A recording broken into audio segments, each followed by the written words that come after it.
Our topic tonight is why Paul's churches won. And so we're going to do a look both at who Paul is, who is the Apostle Paul, his relationship with the rest of early Christianity, and as we looked at the diversity of the early Christian churches, we'll look at why Pauline Christianity becomes the dominant strain, why people continue to look to Paul in the bulk of Christianity as a major and most influential, maybe early Christian thinker after Jesus. So when the academic discipline, the modern literary criticism, really began to develop and take off in the 19th century, biblical scholars, especially in German, and historians, academic historians, really began to recognize Paul's importance both in spreading early Christianity, so leapfrogging the religion out of being simply a Jewish sect within Second Temple Judaism to converting people who are not Jewish, the Gentiles as they're referred to in the New Testament texts, Greek-speaking pagans primarily, but other Aramaic-speaking pagans and so forth. And then also, in addition to that, Paul played just a really important role in development of early Christian theology. And so as a result, Paul has widely been credited as the second founder of Christianity after Jesus. And in fact, this kind of moniker is so frequently quoted that I don't think it necessarily even has somebody who coined that phrase. It's simply repeated all the time, second founder of Christianity. When I was a kid in high school, we had a chart in the history class on the wall that was a survey of historians about the most influential people in the whole history of the world. And of course, this is a Western, school in Minnesota, and it is, therefore very focused on Western Civ and so forth. But what they had ended up, these historians had, in their survey, had decided that the most influential single person in human history was Muhammad, because even though Islam was, let's say, the second biggest and most important religion after Christianity, that because Muhammad was so much more individually important both in formulating it and spreading it, that Muhammad was then more important than the next two people, which were Jesus and Paul, because they had to split credit for Christianity. And so that was something that was a new idea that I was struck with, like I say, back when I was a teenager, this kind of survey that was done. So let's look at Paul and his important role. So we sometimes have made this slide with an oversimplified model where we talk about, at the beginning of Christianity, a rivalry with what we sometimes call Paul's church, the Pauline church, and then the church that's led by the actual apostles who knew the historical Jesus and had been disciples of the historical Jesus during his lifetime, Peter, James, and John, the Petrine or Jacobite church.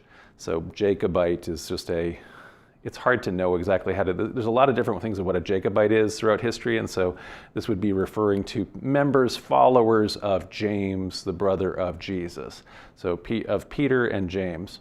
So the thesis that first century Christians were split between these two rival factions, one led by Paul, the other by Peter and James, and that it was then the second century Christians that synthesized the two that already developed and took hold in the 19th century.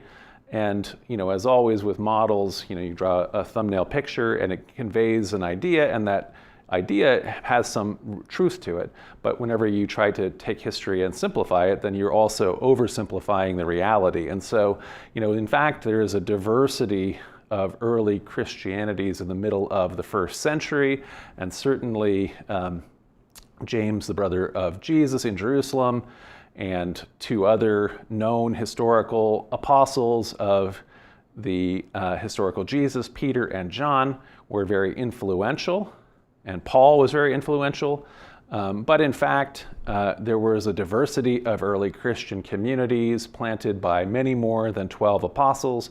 Apostle was a much bigger role than we sometimes think when we think of it limited to those 12.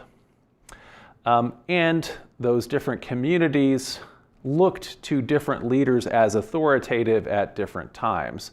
So in fact, as we'll see in this presentation, many times Paul planted a bunch of churches or started Christian communities. He went to a town, there's no Christians, he started preaching, he goes to the synagogues, and he gets, as converts, a couple Jews out of the synagogues, but much more frequently, he gets a community of people called the God-fearers, pagans who like to go to synagogue, who are very intrigued with Jewish rituals, but especially Jewish scripture.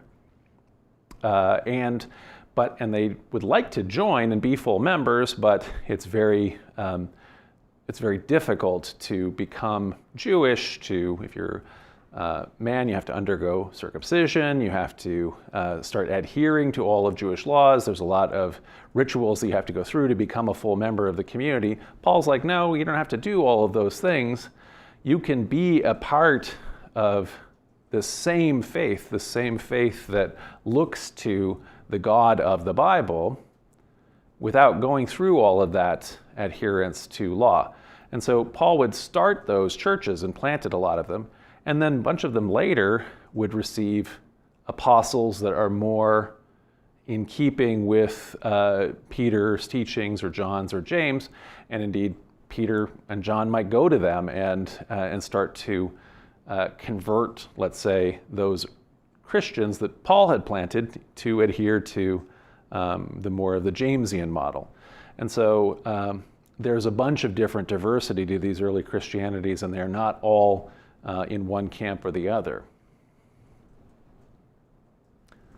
So in contrast to his sometime rivals, like I'm mentioning James, who is Jesus' brother, who led the church in Jerusalem after Jesus' death, and Peter, who was widely regarded as Jesus' leading disciple, the head of the apostles, Paul had not actually known the historical Jesus.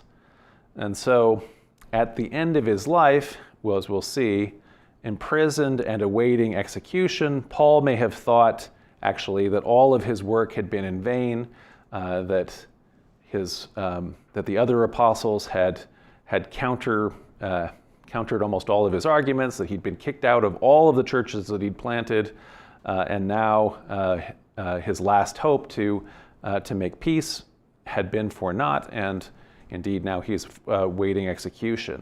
So he probably, there's a very good chance that he did not think that he will have won this thing. In other words, that his entire life's work may have been extinguished, and a different identity of Christianity that doesn't include Paul's theology might have won out.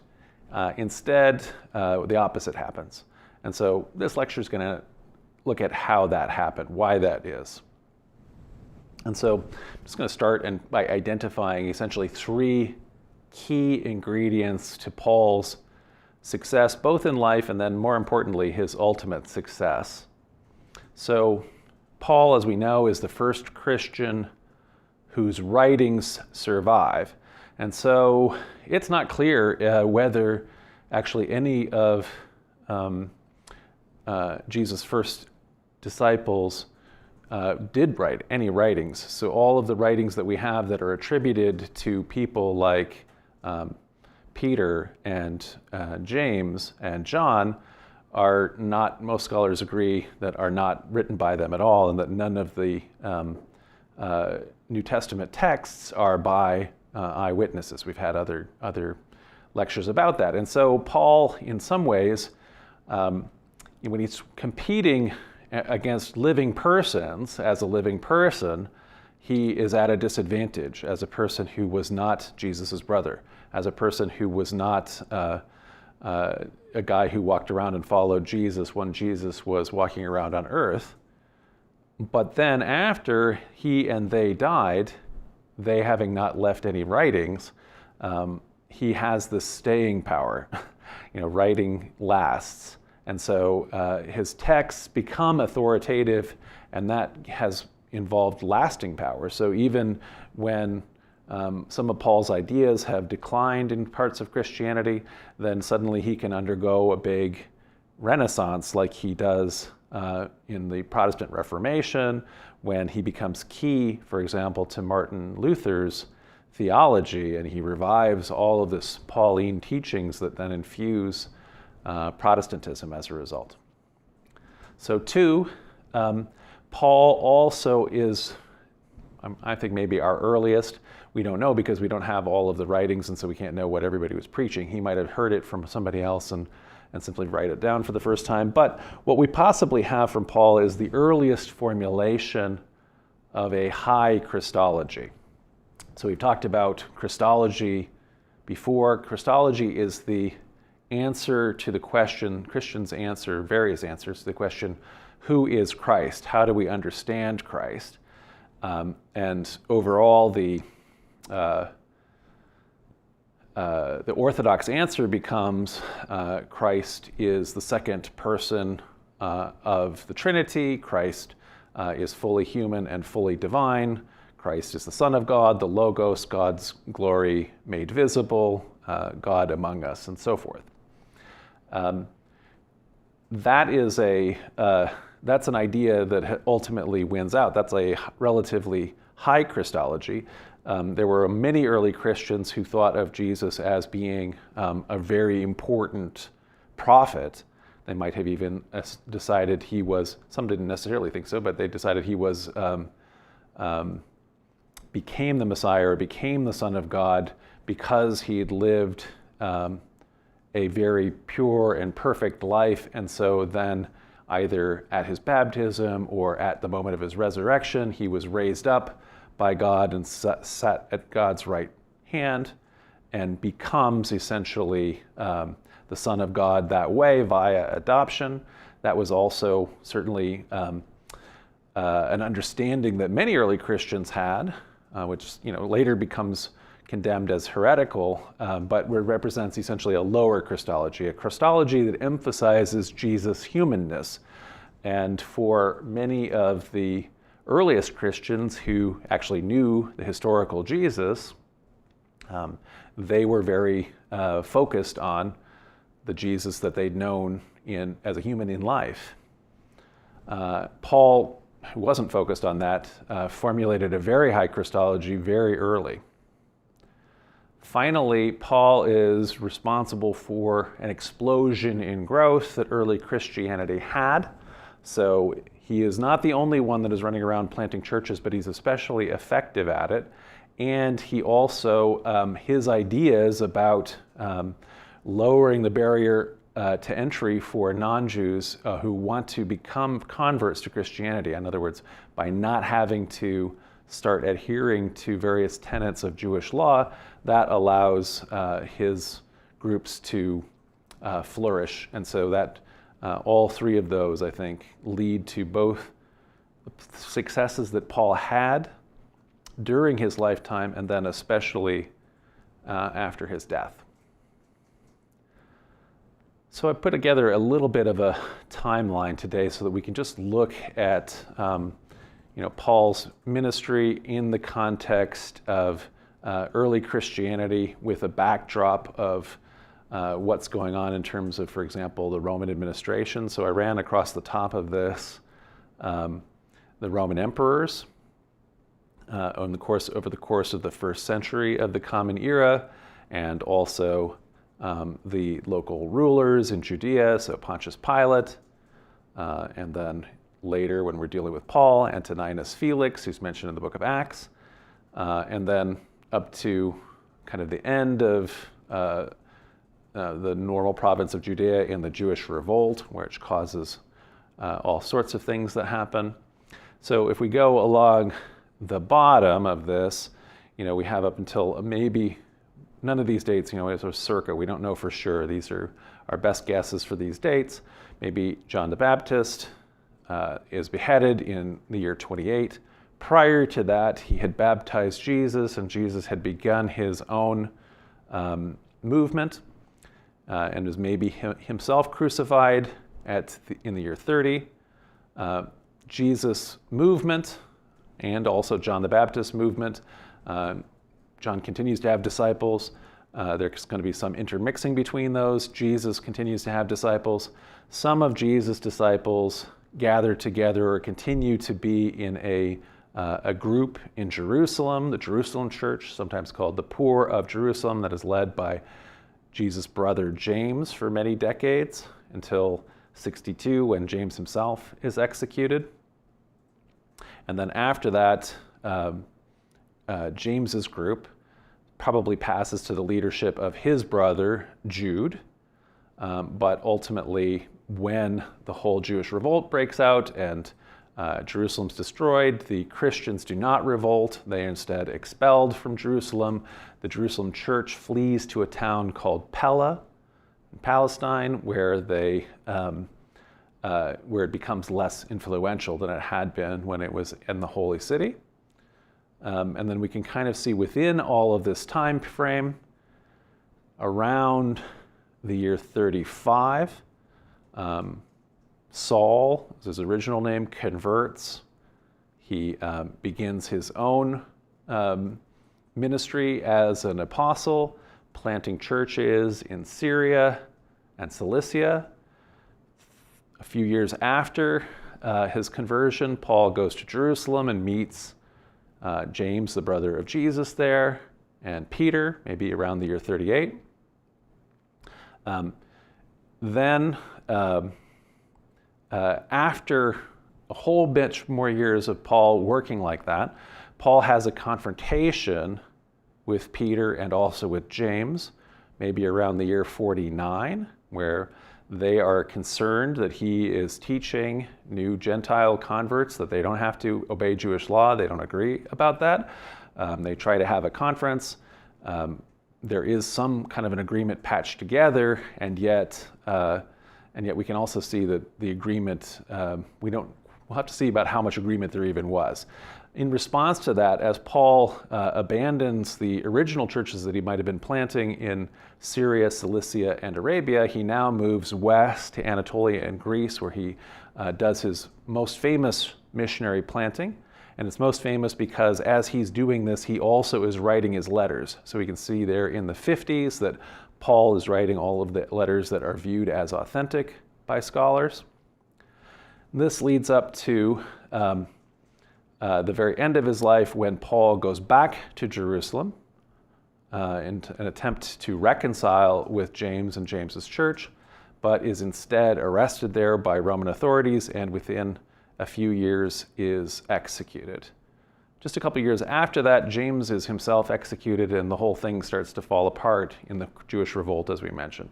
Peter's executed. There are persecutions localized by Nero after the fire of Rome, in Rome and elsewhere.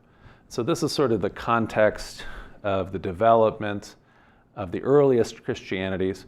And you can kind of see here, even, so we say out of the gate, Paul has a very high Christology that he's developed, but he's already been preaching and teaching and planting churches for maybe over a decade anyway, before he starts writing. And so he has a lot of time to formulate his ideas once they appear, even so. So, as with most ancient authors, our best source for information is essentially out of their own writings. So sometimes they don't tell us much, but a lot of times if a writer is especially writing very long after the fact, a generation or two later, their traditions that they're including for us are fairly suspect fairly quickly. So in addition to Paul's writings, the author of Luke, who is also the author of Acts, writing at the end of the first century, maybe in the 90s, makes Paul's ministry the central focus of the last half of Acts. So Paul becomes a major figure in the Acts of the Apostles. There are other later writers who are writing epistles in Paul's name. So these, as we'll see, are the letters of Paul, some of which are in the New Testament, that many scholars don't think were written by Paul. They think they're anachronistic. They're written in Paul's name. And indeed, we also have other apocryphal books of Acts of Paul, which are much later, though, than the first century. In addition to this, our other non-biblical early Christian writers mention Paul, although they don't give us a whole bunch of detail, especially in the earliest texts. And so as we are looking at the sources for Paul's life, those other Christian authors are mostly late and limited, and they are not giving us too much important details. The best source is going to, and the only contemporary source, are Paul's own writings, but he's not really writing a biography or anything, an autobiography. And so the details that he shares with us about his own life are actually fairly limited. And as always, when we have a contemporary author, we have their own text, we nevertheless have to also be aware that they have an agenda when they're writing. And so, and we've talked about this before when we looked at the writings of Josephus. Josephus has his own agenda about what he's saying about himself especially, but really has an agenda for his entire work, why he's writing a history of the Jewish people, or several histories of the Jewish people, to be consumed by Romans for various purposes to change Roman attitudes about him. Likewise, Julius Caesar is a great author, but he is writing with the idea that to justify all the things that he's doing, to lead him. And one of the reasons why I think comes off very good in history is that he wrote a lot of the history. It's like Churchill has also wrote a lot of history, and it helped in how he's appraised. So anyway, these later writers who write in Paul's name, again, these are late, and also because these are pseudepigraphical. So in other words, if a person is pretending to be Paul, it's a little suspect once that is happening. They are trying to honor Paul's memory, what they know of it, but then they also are pretending to be Paul. So there is they're a little bit, you have to read into it that way. And then finally, because we lack these other sources, it's very frequently that New Testament scholars more or less follow the account in Acts as if that's essentially accurate history. So it's our only narrative, really, of the life of Paul, and because we have a whole narrative, people would like to believe that that's the narrative. However, while I think that the author of Acts may preserve traditions that their community has inherited, they may have ultimately come from a community that was originally, a Christian community that was originally planted by Paul, although was not necessarily a Pauline community anymore. I think there are reasons to doubt that much of the narrative of Acts, especially the part about Paul and what Paul's doing, is less historiographically accurate. And so we have some problems as we are reconstructing Paul's life. For the period of time covered by the ministry of Jesus, we've done a bunch of different lectures on the historical Jesus and how we try to understand what maybe goes back to the historical Jesus, how we understand the historical Jesus. We have the great wealth of having multiple Gospels from the second half of the first century. So the Gospel of Mark, Matthew, Luke, and John, which have different perspectives and contradict each other. And that was always a problem for literalists who want to do apologetics and pretend that it's all identical and they're all saying exactly the same thing. Actually, the fact that that is preserving different views has actually helped historians reconstruct it, because we have the ability to have then multiple attestation. There's different narratives that we can weigh against each other. And so often, for example, things that Mark is putting into the narrative are viewed as more likely to be historical than things that are in John, which are viewed generally as being less historical overall. However, the problem we have for the period covered by Acts is our only narrative is Acts. so we don't have any of this multiple attestation. And so as a result, since we, again, can't weigh it against, it's not like so the Acts is the second half of the book of Luke. So we don't have a second half of John, Matthew, and Mark with competing different stories that are saying, no, Peter and Paul aren't important. It's John and James who are important, or whatever they might be saying in those other books. We simply don't have an alternate book to weigh Acts against. And so, like I say, Acts tends to be taken more at face value than as a result by historians, and also I think because there's less skin in the game. People are much more worried about Jesus than they are about what happens after Jesus. And so Jesus gets all kinds of more scrutiny, but this period needs a lot of scrutiny too. So who is Paul? Who is Saul of Tarsus? So Paul is born in the city of Tarsus. You can see on my little map here, it's one of the little capitals that is in Cilicia.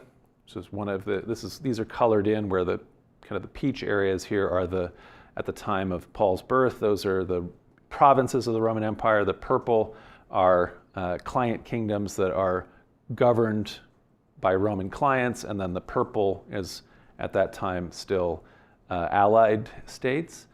And so Cilicia is one of the provinces. So that's in Anatolia, modern Turkey. And he's born somewhere between 5 BCE and 5 CE, somewhere around that. And we don't know exactly. We don't have a birth date, but just based on how old he is later. Acts, the book of Acts, claims that he is a Roman citizen. That is not impossible. So it is possible. We don't know. He doesn't say it himself. So it's not. We don't have multiple attestation, therefore, on it. Citizenship of the Roman Empire at this time is relatively limited. It's something that like a whole city might be given it for a reward for something incredible that they'd done for the Roman Republic, or later for now the empire. And then individuals might also have been granted it, and it does make it does make a big legal difference, especially at this time. Centuries later, as more and more people have Roman citizenship, at a certain point, everybody in the empire is essentially a citizen. But it's a big deal at this time, and it is rare for somebody like Paul to have it, but it isn't impossible. One thing that we can tell from his writings is that he is somewhat educated in Greek rhetoric. So he is a pretty good writer, and he also knows how to use Greek rhetorical devices. And so these come off to us even today as being, that he's a very personal writer, that he is sharing his emotions and other things like that with us. This is part of how you're supposed to write rhetorically and persuade according to the standards of Greek rhetoric. Paul is his Greco-Roman name. So this is pretty common for Jewish people who have their own name that they might have been given at birth in Aramaic or Hebrew. And that, in this case, his name would have been Saul, who is the name of a famous biblical king, King Saul. And according to Paul, he, like the biblical King Saul, is from the tribe of Benjamin.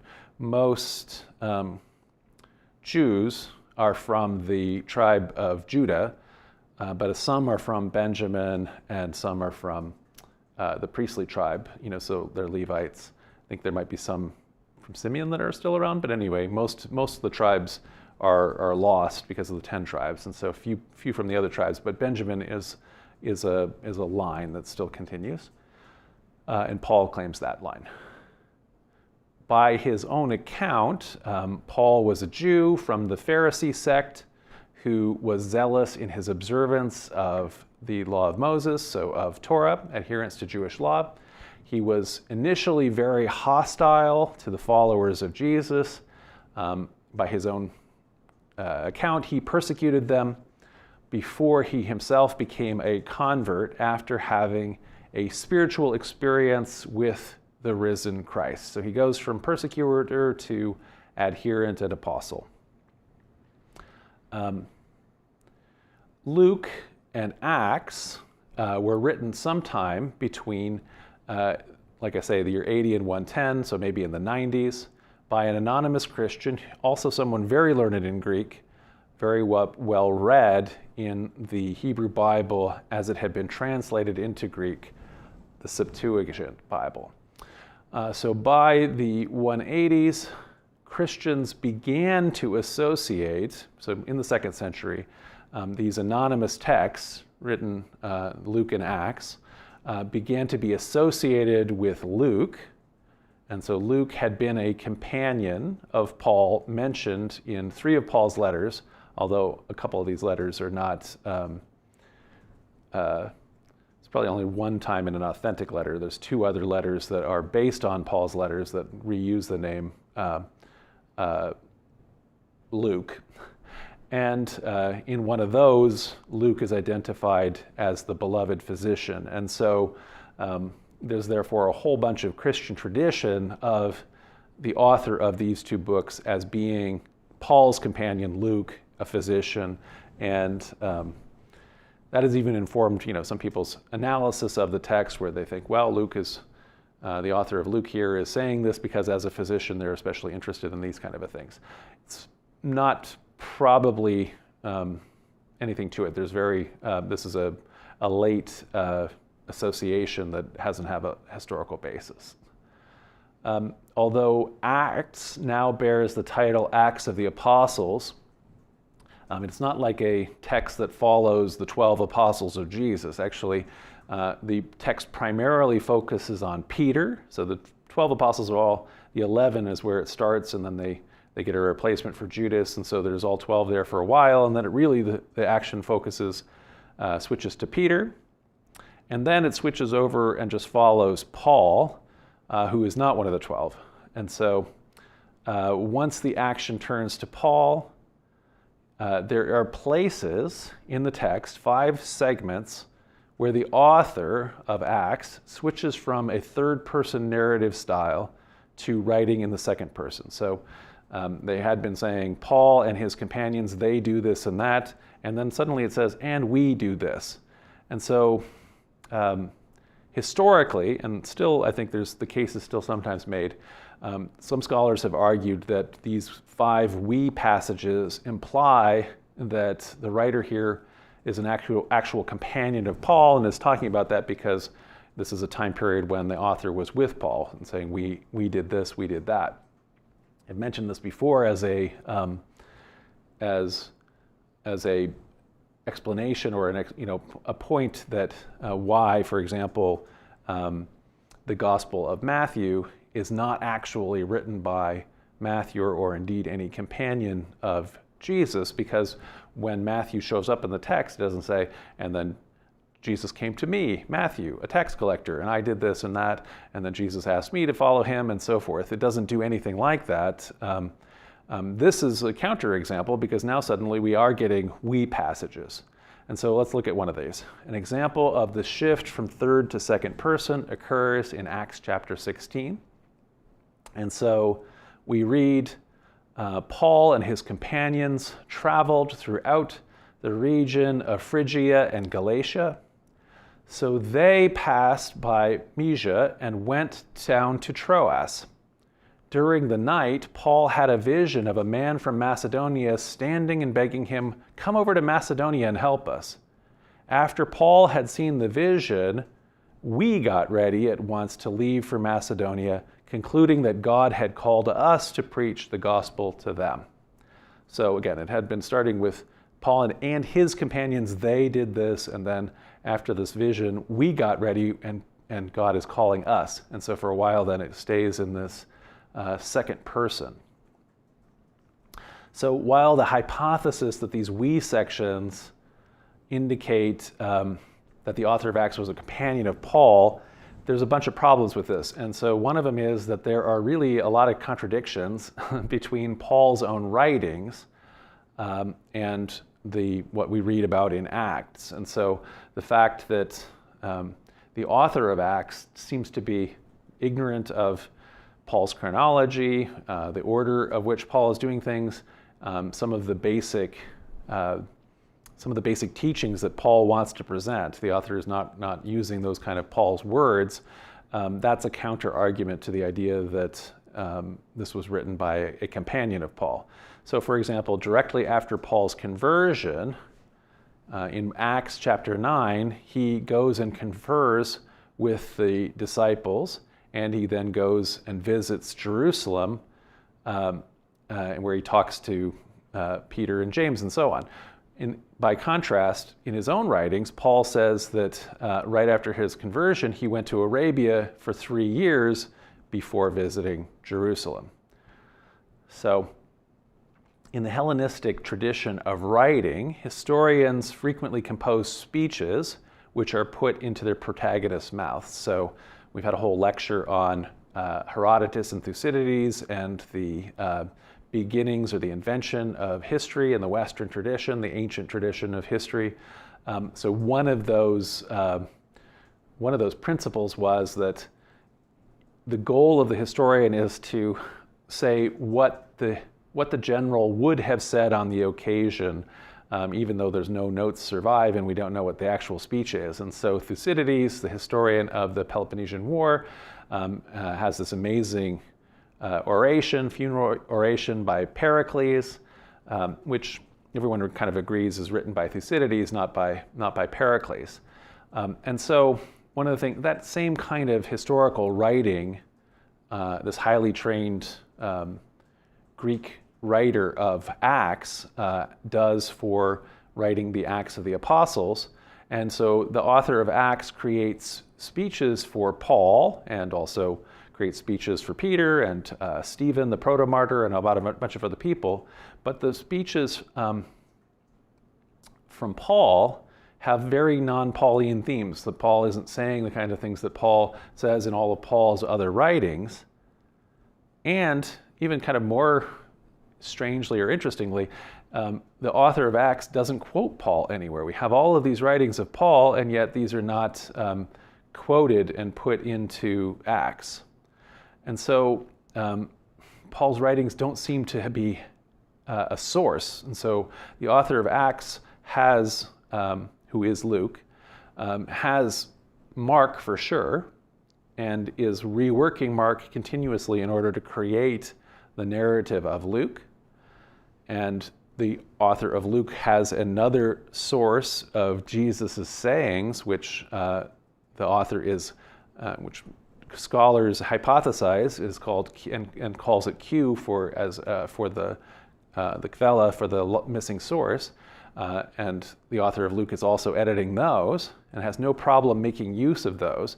However, none of the authentic letters of Paul, or even the inauthentic ones, are used in Acts to quote Paul. And so the conclusion is that the author of Luke Acts doesn't have those letters, doesn't have access to them. And so if they are a Greek from a Greek-speaking Christian, one of the God-fearers who has converted and is in a church even that maybe Paul originally planted, it's not a church that's still looking back to Paul and isn't reading Paul's letters as authoritative, since the author here doesn't seem to have them or use them. So the implication is that they're not available to the author of Acts. So there's no consensus among scholars about these we sections. I wanted to bring it up because it is something that people wonder about and think that possibly this does make a case that for Luke and as a companion of Paul. So like I say, while the author of Acts does shift into the second person and talk about we go and do this and so on, it doesn't actually ever get to first person. So it never is making the direct case, Paul came to me and then I went and preached to the Galatians or something like that. So there are these we passages, and unfortunately there's no consensus. There's a bunch of different things that it could be, why we have it. So an idea that I'm sort of taken with is that there may be a underlying source here that is from something that the author of Acts hasn't gotten a hold of and has incorporated into Acts. So maybe somebody, there's a second person account that's now lost, a lost we text source that has been used and expanded by the author of Acts as an editor, a redactor, to create a larger account, and it's been incorporated that way. Just the way that Luke also used Mark and Q. But we can't know that for sure. Bart Ehrman, I think, just makes the case that that by saying we every once in a while, the author of Acts is pretending to be a companion of Paul and is therefore a fraud. So, he has a case about why some of these are that way. So there are different cases that can be made academically about what these we sources are. We'll just leave it at that.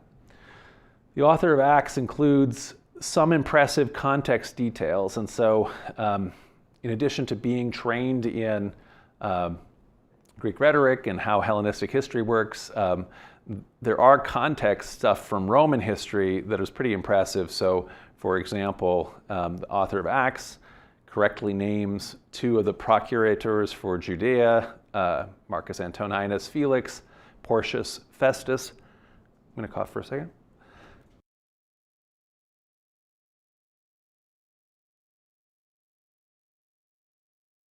And the author of Acts also correctly identifies, just again in the exact right time period, as a proconsul of Achaia in Greece, Lucius Junius Gallo and Ananias.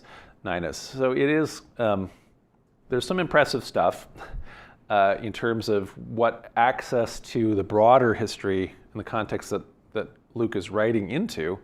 However, I just say that I remain skeptical of the author's narrative of Paul, just because of some of the contradictions that are there. And so therefore, when I'm reconstructing this history of Paul, I rely way more on Paul's own writings than some New Testament reconstructions will do.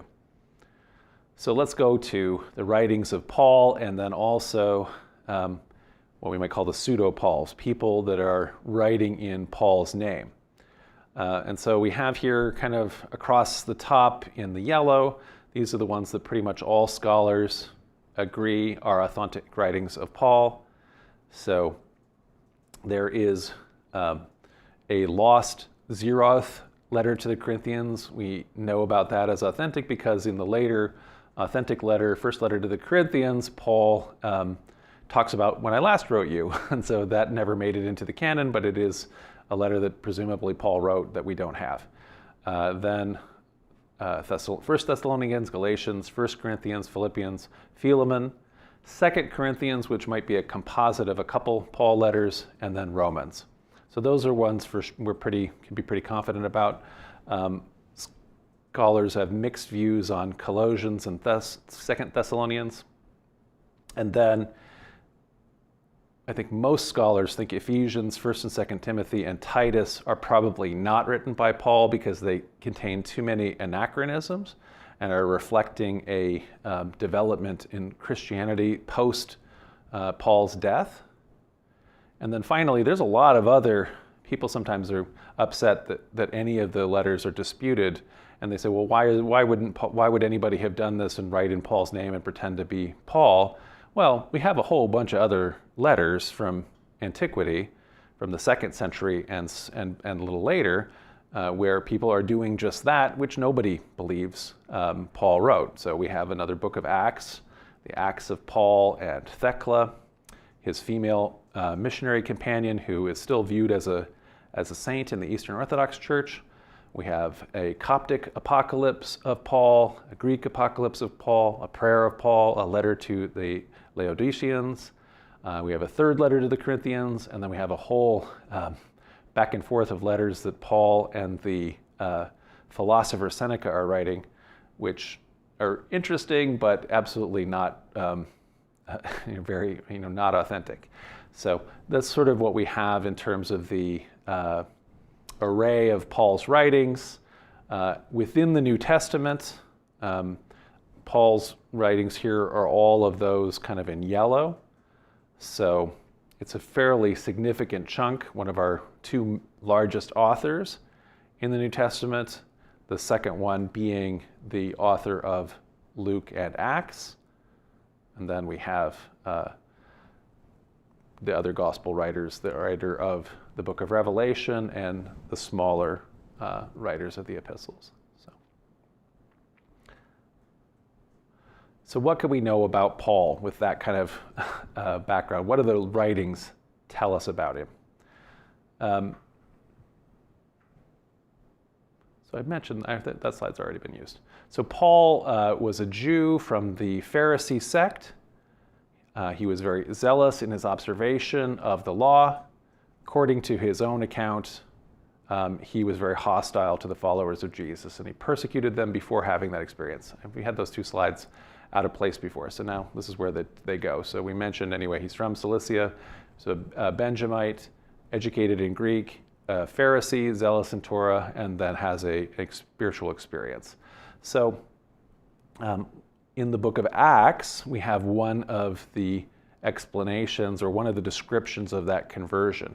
In Acts 9, Paul's conversion takes place on the road to Damascus, and as a result of that, a road to Damascus experience is a way that we, just it becomes a euphemism we have in the language generally now for a life-changing experience. So meanwhile, Saul was still breathing out murderous threats against the Lord's disciples. He went to the high priest of the Jews in Jerusalem, and he asked him for letters to the synagogues in Damascus so that if he found any who belonged to the way, and this is a euphemism that the author of Acts is using for the followers of Jesus before the word Christian is even coined. So Paul becomes a convert before anybody is actually called a Christian. So before Christianity is still evolving and it hasn't even acquired that name. So that if he found anyone who belonged to the movement, whether they were women or men, he might take them as prisoners to Jerusalem. And as Paul, neared Damascus on his journey, suddenly a light from heaven flashed around him. He fell to the ground and he heard a voice say to him, "Saul, Saul, why do you persecute me?" "Who are you, Lord?" Saul asked. "I am Jesus, whom you are persecuting," he replied. "Now get up and go into the city, and you will be told what you must do." The men traveling with Saul stood there speechless. They heard the sound, but they did not see anyone. Saul got up from the ground, but when he opened his eyes, he could see nothing. So they led him by hand into Damascus. For 3 days he was blind. He did not eat or drink anything. And so as the story continues in Acts, God sends a disciple in Damascus named Ananias to heal Saul's sight, and he also baptizes Saul. Saul then immediately begins preaching that Jesus is the Son of God, and after many days had gone by, he goes to Jerusalem to meet with the disciples there.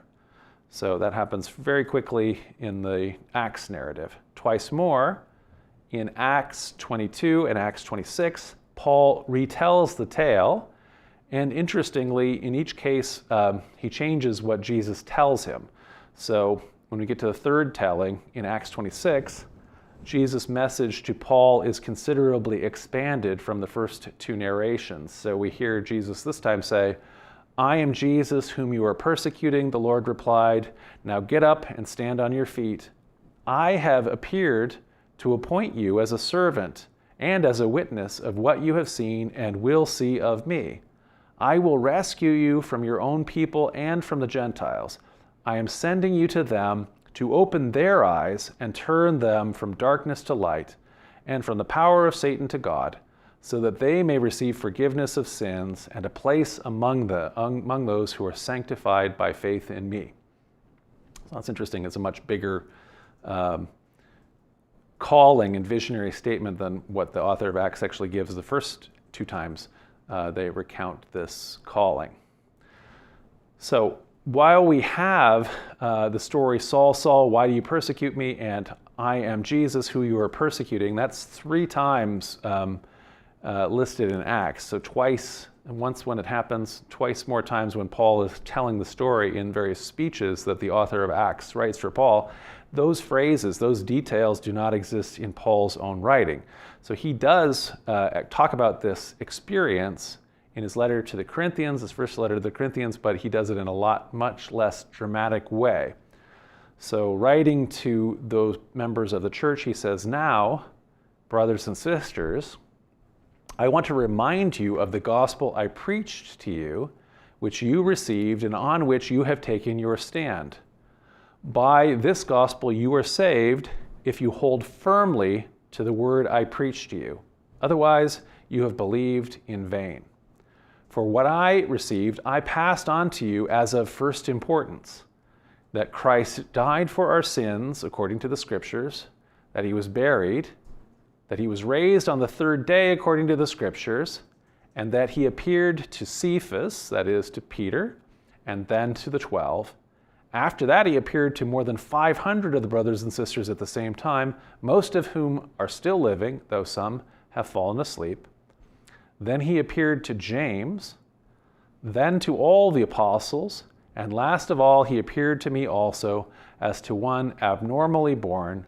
For I am the least of the apostles and do not even deserve to be called an apostle, because I persecuted the church of God. But by the grace of God I am what I am, and his grace to me was not without effect. No, I worked harder than all of them. Yet not I, but the grace of God that was with me. So, while Paul talks about having persecuted the church, so the same as we hear in Acts, and testified that Christ appeared to me also, and those are both very consistent with the Acts story, he doesn't give a place for when that happened, so he doesn't say, oh, that happened on the road to Damascus, which is such an important, our location for talking about this conversion story. Nor does he mention things like seeing a bright light or being struck blind for 3 days. He also doesn't use this very memorable quotation from Jesus, Saul, Saul, why do you persecute me? Who are you, Lord? I am Jesus who you're persecuting. Paul does indicate that he understands that as a result of his vision, he has been called as an apostle, and that has taken place without him, for example, receiving an ordination from any of the other apostles. Nobody's laid their hands on him and given him that calling. And he also doesn't have a license or a letter of recommendation, a card-carrying member or whatever from any of the other apostles of Jesus. So Paul elaborates on this idea of his calling again in his, and he also talks about his own personal history in his letter to the Galatians, among his first letters. And that begins, Paul, an apostle, sent not from men, nor by a man. So it's not one of these other apostles who called me and who put his hand on me and made me an apostle, but by Jesus Christ and God the Father, who raised him, who raised Jesus from the dead. So Paul, an apostle, and all the brothers and sisters with me, so all of Paul's companions in his churches, to the churches in Galatia. So while Paul had originally planted the church in Galatia, rival leaders have come to the community sowing doubt about whether Paul is a true apostle, and so as a result, in this text, Paul gives us his own account of his calling and the relationship he has with the other apostles. And so he says to the Galatians, I am astonished that you are so quickly deserting the one who called you to live in the grace of Christ, and are turning to a different gospel, which is really no gospel at all. Evidently, some people are throwing you into confusion and are trying to pervert the gospel of Christ. So I'm the one who converted you guys. I taught you the gospel. Now you're learning a different gospel. But guess what, guys? There is no other gospel. I told you the only gospel there is. There's people, some people, are trying to pervert the gospel and confuse you. So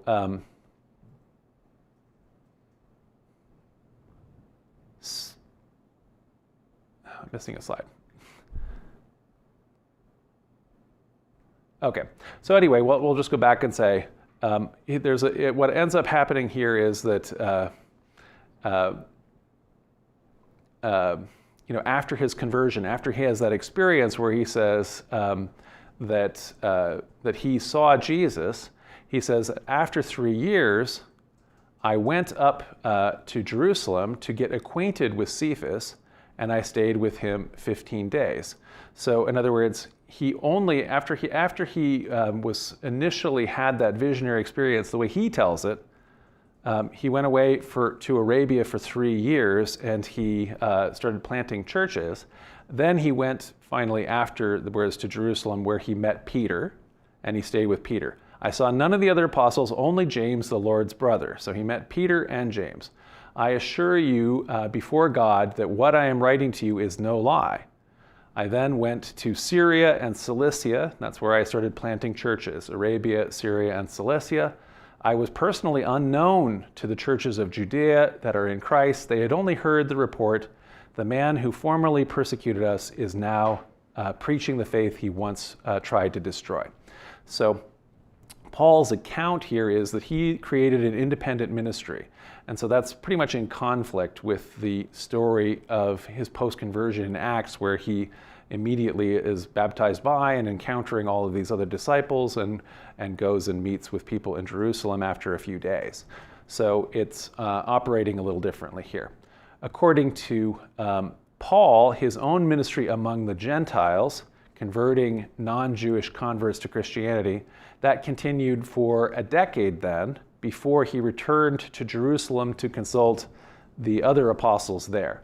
So he says, then, and continuing his letter here to the Galatians, then after 14 years, I went up again to Jerusalem, this time with Barnabas.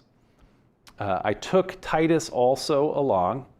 I went in response to a revelation, and meeting privately with those esteemed leaders in Jerusalem, the leaders of the Jerusalem church, I presented them with the gospel that I preached to the Gentiles.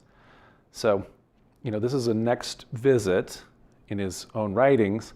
It's not clear if Paul means that this is 14 years from his conversion or 14 years from the last time he visited Jerusalem. It probably, in addition, the way to make the math work, it probably means 14 years from his conversion. So if we look then at kind of how this is going on, we had said here, Paul has this conversion experience in 35. He then begins planting churches in Arabia. Then in 38, you can kind of see at the bottom right here, Paul goes to Jerusalem. He lives with Peter for a few days, and he meets only with James. He doesn't see any of the other apostles according to his own account. Then he goes back and goes to Syria and Cilicia, planting more churches. Then maybe around the year 49, he has this period where he has to go to Jerusalem, where he describes how he went there in response, he says, to revelation, and he meets with those esteemed leaders who's there. This is sometimes called the Jerusalem Council, and so maybe this is taking place 14 years or so after Paul's conversion in the year 49, and then this is before all of his letter writing.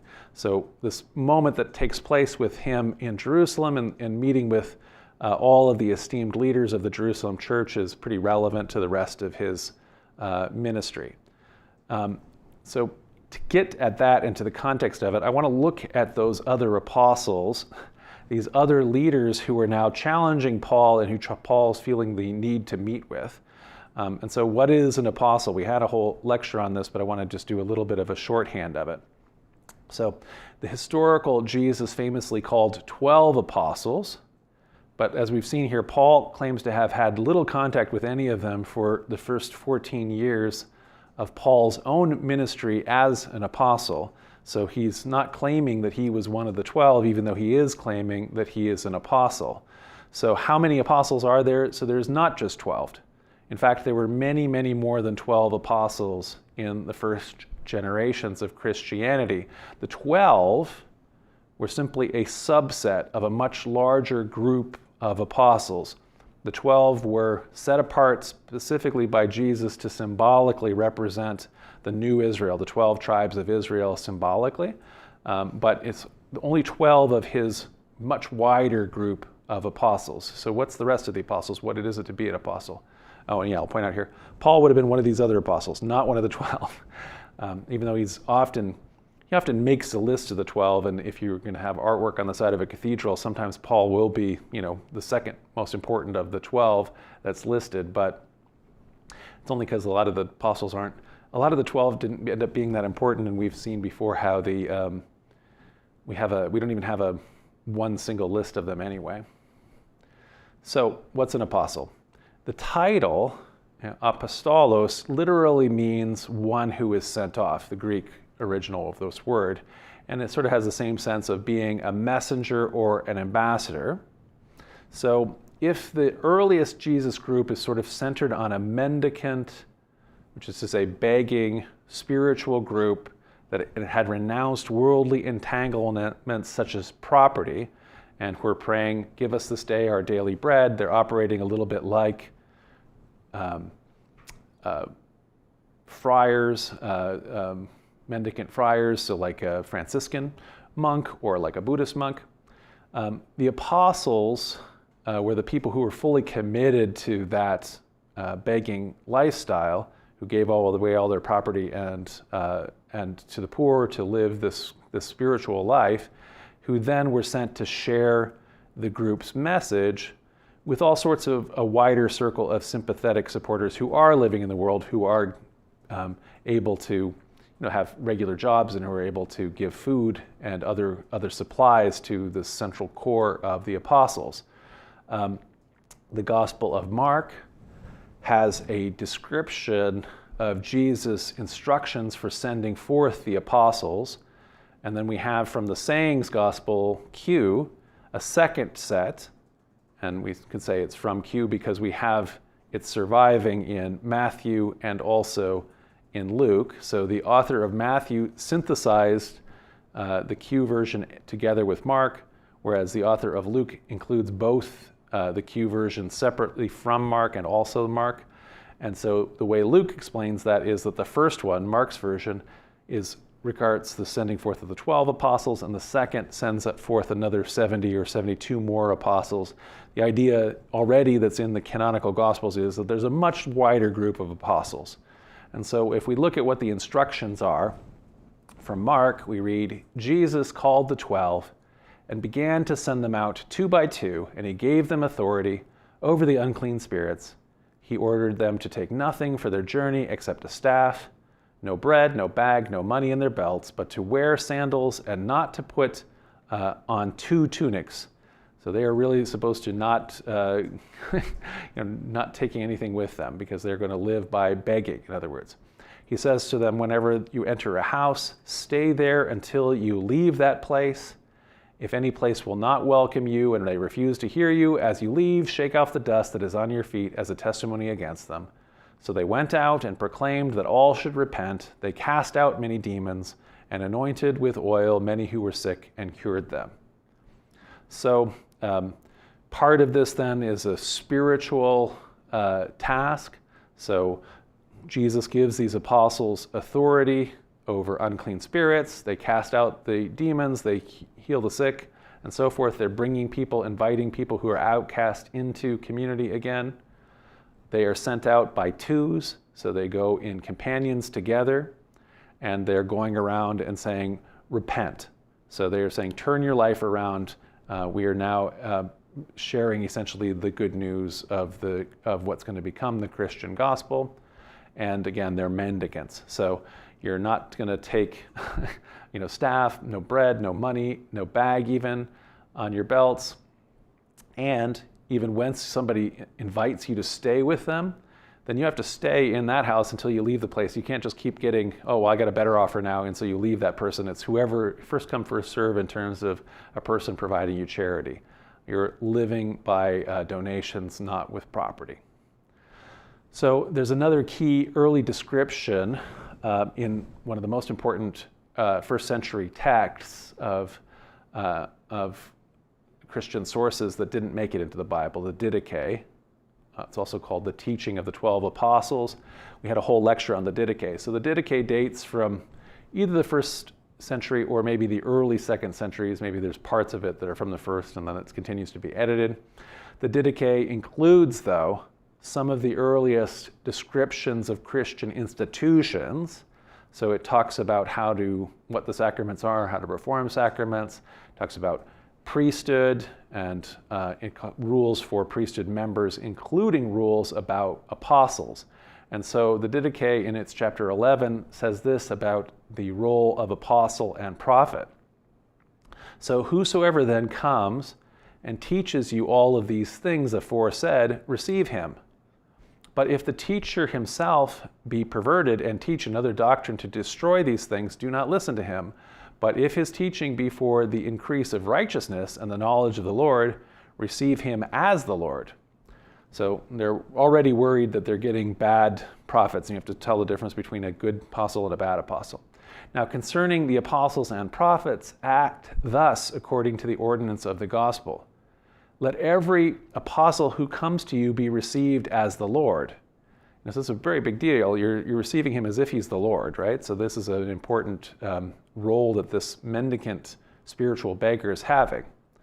But let him not stay more than one day, or if need be, a second as well. So he can come and you can give him a place to stay overnight and so forth, maybe even a second day. But if he stays 3 days, he is a false prophet. And when an apostle goes forth, let him accept nothing but bread till he reach his night's lodging.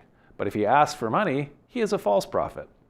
Do not test or examine any prophet who is speaking in the Spirit, for, quote, every sin shall be forgiven, but this sin shall not be forgiven. So he's preaching by the Spirit and he says something, you're supposed to pay a lot of attention to it. But, it cautions here, not everyone who speaks in the Spirit is a prophet, except he have the behavior of the Lord. From his behavior, then, the false prophet and the true prophet shall be known. So you can see by the time the Didache is even getting written, there's problems in this role of a prophet and apostle. This person who's going around in twos, begging, preaching by the Spirit, who you're supposed to receive as if they're the Lord. You're not supposed to question what they speak by the Spirit because it won't be forgiven. But now there's a lot of exceptions here. You know, he may not be a true prophet. He's asking for money. He's a false prophet, all those kind of things. So we're already in this period when people are getting more tired of these prophets, these apostles, and we're going to get to the time in the second century when they no longer exist, when this is no longer becomes part of Christianity. But it's here at the beginning. Here's another part of this. No prophet who orders a meal in the Spirit shall eat of it. Otherwise, he is a false prophet. So don't have him, if he preaches, thus saith the Spirit, bring a whole, slab of roast beef, then he's not a prophet. And every prophet who teaches the truth, if he does not what he teaches, he's a false prophet. So he also has to practice what he preaches. If he's telling you to all do this kind of thing and then you see him not do it, then he's a false prophet.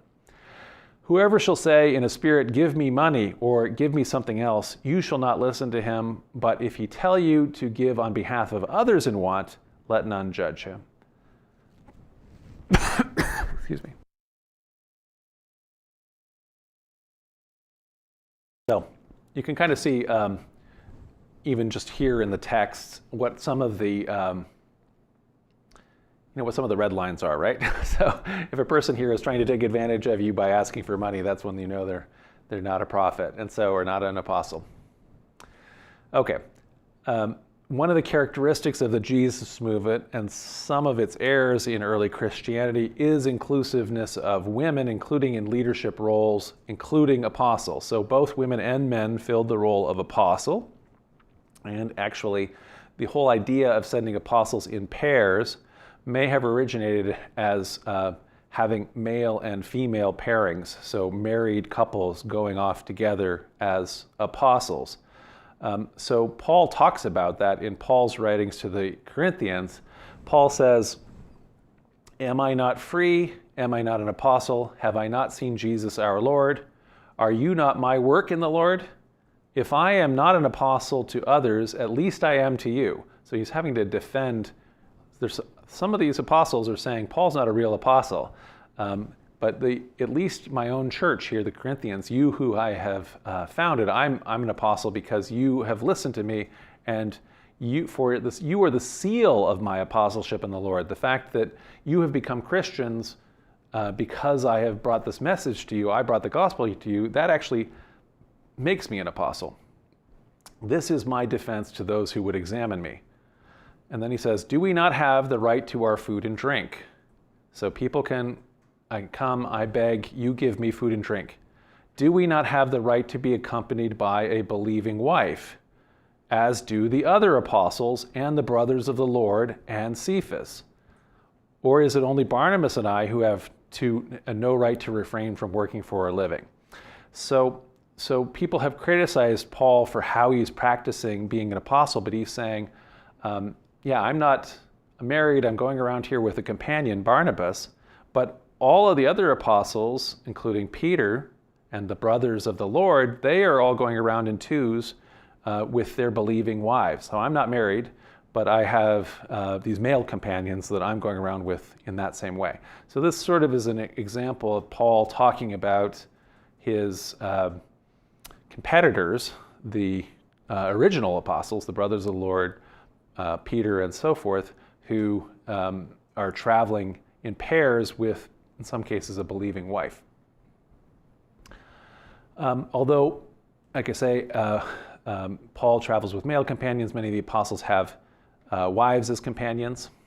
Paul also may address a pair like this in his letter to the Romans. So he says in the letter to the Romans, as he's greeting a bunch of people, greeting Andronicus and Junia, my relatives who were in prison with me. They, Andronicus and Junia, were prominent among the apostles, and they were in Christ before I was. So there's apostle here, Junia, and her husband, presumably Andronicus, who Paul calls relatives, and who actually says that they were Christians before he even was, and now they are prominent among the apostles. So there's a New Testament woman apostle. Although not explicitly called apostles, another pair of married Christian missionaries are Priscilla and Aquila, who are mentioned 4 times in the New Testament. Paul refers to them as his fellow workers in Christ, again in the letter to the Romans. And like I say, although the actual historical Paul traveled with male companions, later tradition actually has him paired with a female apostle named Thecla. And so there's an entire apocryphal book of the Acts of Paul and Thecla. It's not that that's historical. Paul didn't have a woman who was a companion named Thecla, but the fact that early Christians who are writing an apocrypha have a woman apostle who's paired with him shows an example of how there were male and female apostles who were paired. So if we summarize then, apostles in early Christianity, they are men and also women who are sent forth in twos. They are mendicant, they beg for their daily bread. They're not supposed to have property or pay. They live on believers' charity or their own work. They prophesy by the Spirit, and when they're doing it properly, you're supposed to believe them. They're supposed to bring the good news, the peace of Jesus, be spiritual healers, and they are supposed to travel. So they're not supposed to stay with you past 2 days maximum when they're living on your charity, as we saw. So the large number of apostles then moving around in pairs, preaching by the Spirit, founding communities, that led to a diversity of churches. And a great example of this is the large Christian community in Rome. I'm using the word Christian here, they ultimately becomes Christian. The large community in Rome, which is not founded by Paul, and it also isn't founded by Peter, James, and John, but is by some of these other apostles. So maybe Junia and her husband were one of the people that helped found the community in Rome. And so it's wrong to think of this as only as a Pauline church and a Jacobite church. There's in fact multiple strains that are interacting with each other. So nevertheless, the rise of Paul's ministry among the Gentiles, and his teaching especially that Gentiles need not follow Jewish law when they convert, that does come to the attention of Jesus' original apostles. So James, the brother of Jesus, Peter, and John. These are the ones that Paul talks about as historical disciples who he actually met. So as we saw, Paul went to Jerusalem after 14 years to confer with them, as he explains in the letter to the Galatians chapter 2. So he says, why did he do it? Well, the matter arose because some false believers had infiltrated our ranks to spy on the freedom we have in Christ and also to make us slaves. We did not give in to them for a moment, so the truth of the gospel might be preserved for you. So what's going on here? So false believers from some other church, presumably here James's church, since they're actually spying on the freedom we have in Paul's communities and taking that back to James's church in Jerusalem. That's why Paul has to go to Jerusalem to explain himself. And so what's the freedom that we have in Christ? This is Paul's teaching against Torah observance. So we don't have to obey the law. His understanding that Christians, that Jesus has fulfilled the law and there's now a new covenant and we no longer are going to keep kosher in all those ways.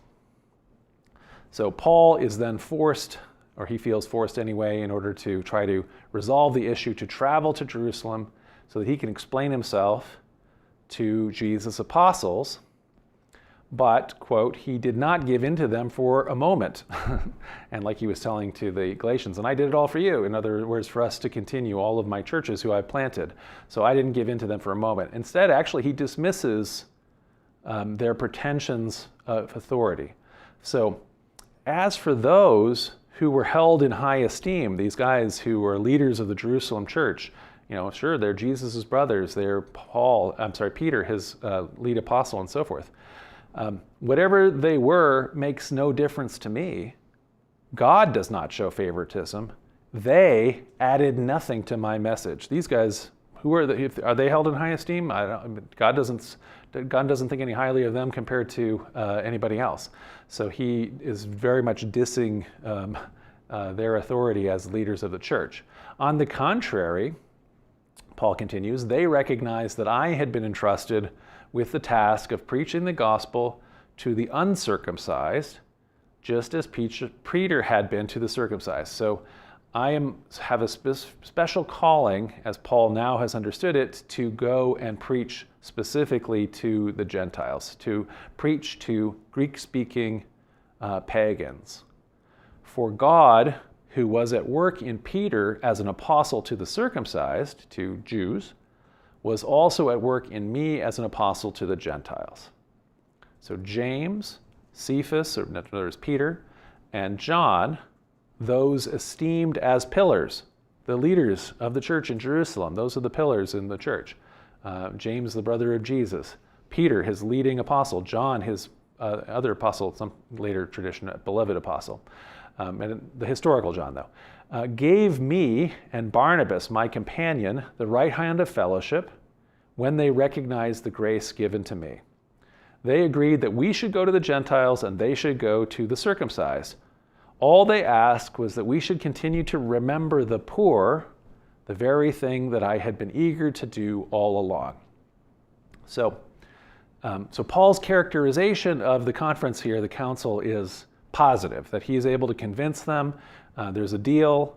He's going to stop messing around with Jews, and he's going to be limiting what he is his church planting to the Gentiles, to the pagans that they're not having a lot of good results with anyway.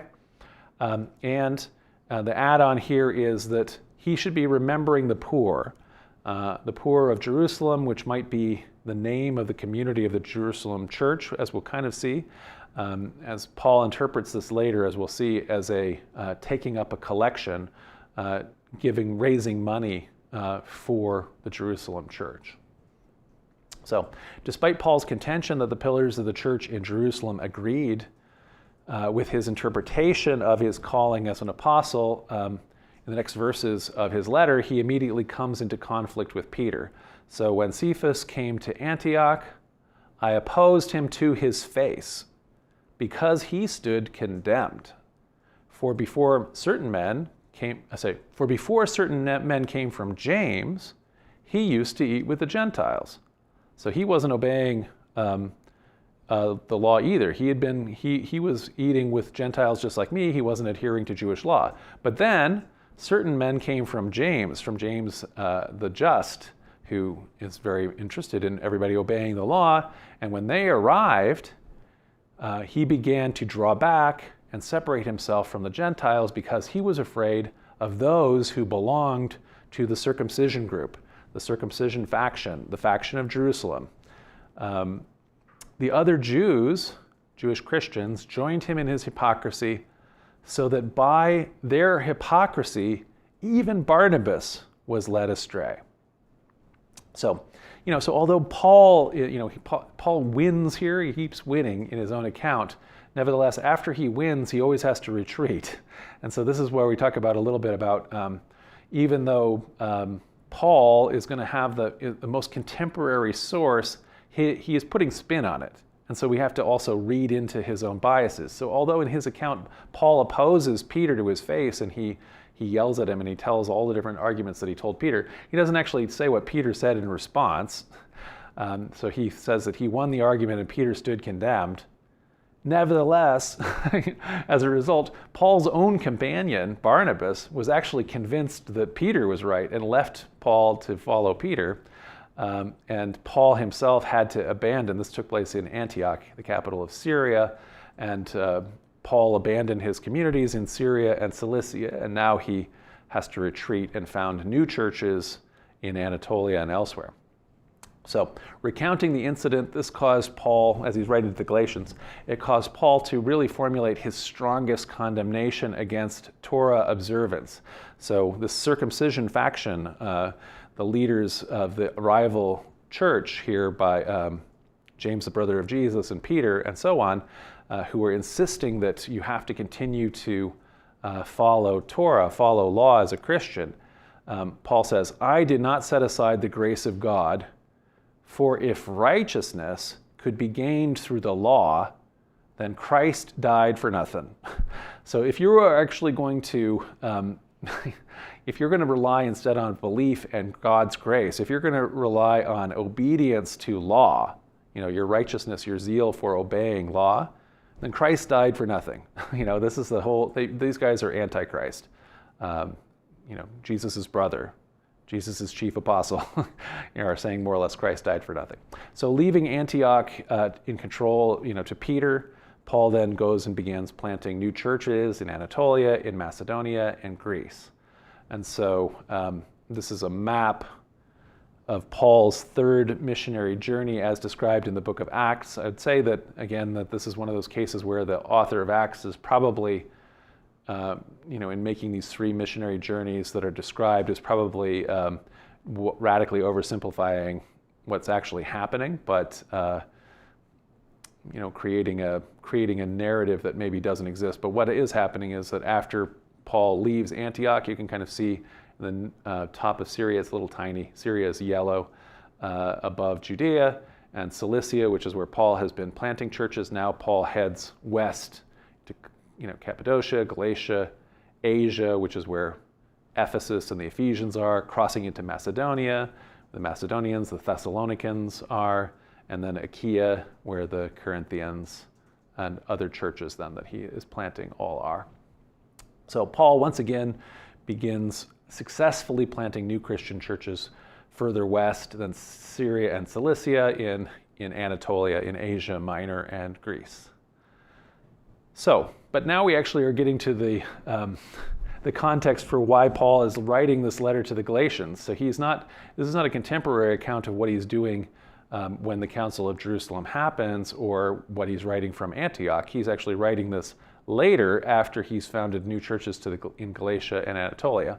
So after a few years, more apostles who are promoting Torah observance, in other words, condemning Paul for saying you don't have to obey the Torah, have followed him, and they've begun sharing their side of the story with churches that Paul has planted, including the one in Galatia.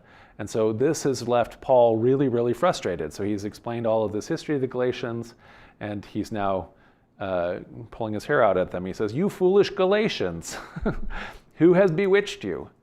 Before your very eyes, Jesus Christ was clearly portrayed as crucified. I would like to learn just one thing from you. Did you receive the Spirit by the works of the law, or by believing what you heard? Are you so foolish?" So he is very angry, very frustrated that he has the one that converted them. He's taught them about believing and that the Spirit is what's important, and that it's through the grace of Christ that you receive salvation. It's not through racking up all of these points and being righteous and zealous and obeying law. That's not what we're doing anymore. And this is, however, people have come and who has bewitched you? Somebody has bewitched you. I fear for you, Paul continues, that somehow I have wasted my efforts on you. I spent all this time building all these churches, and now you guys believe wrong things.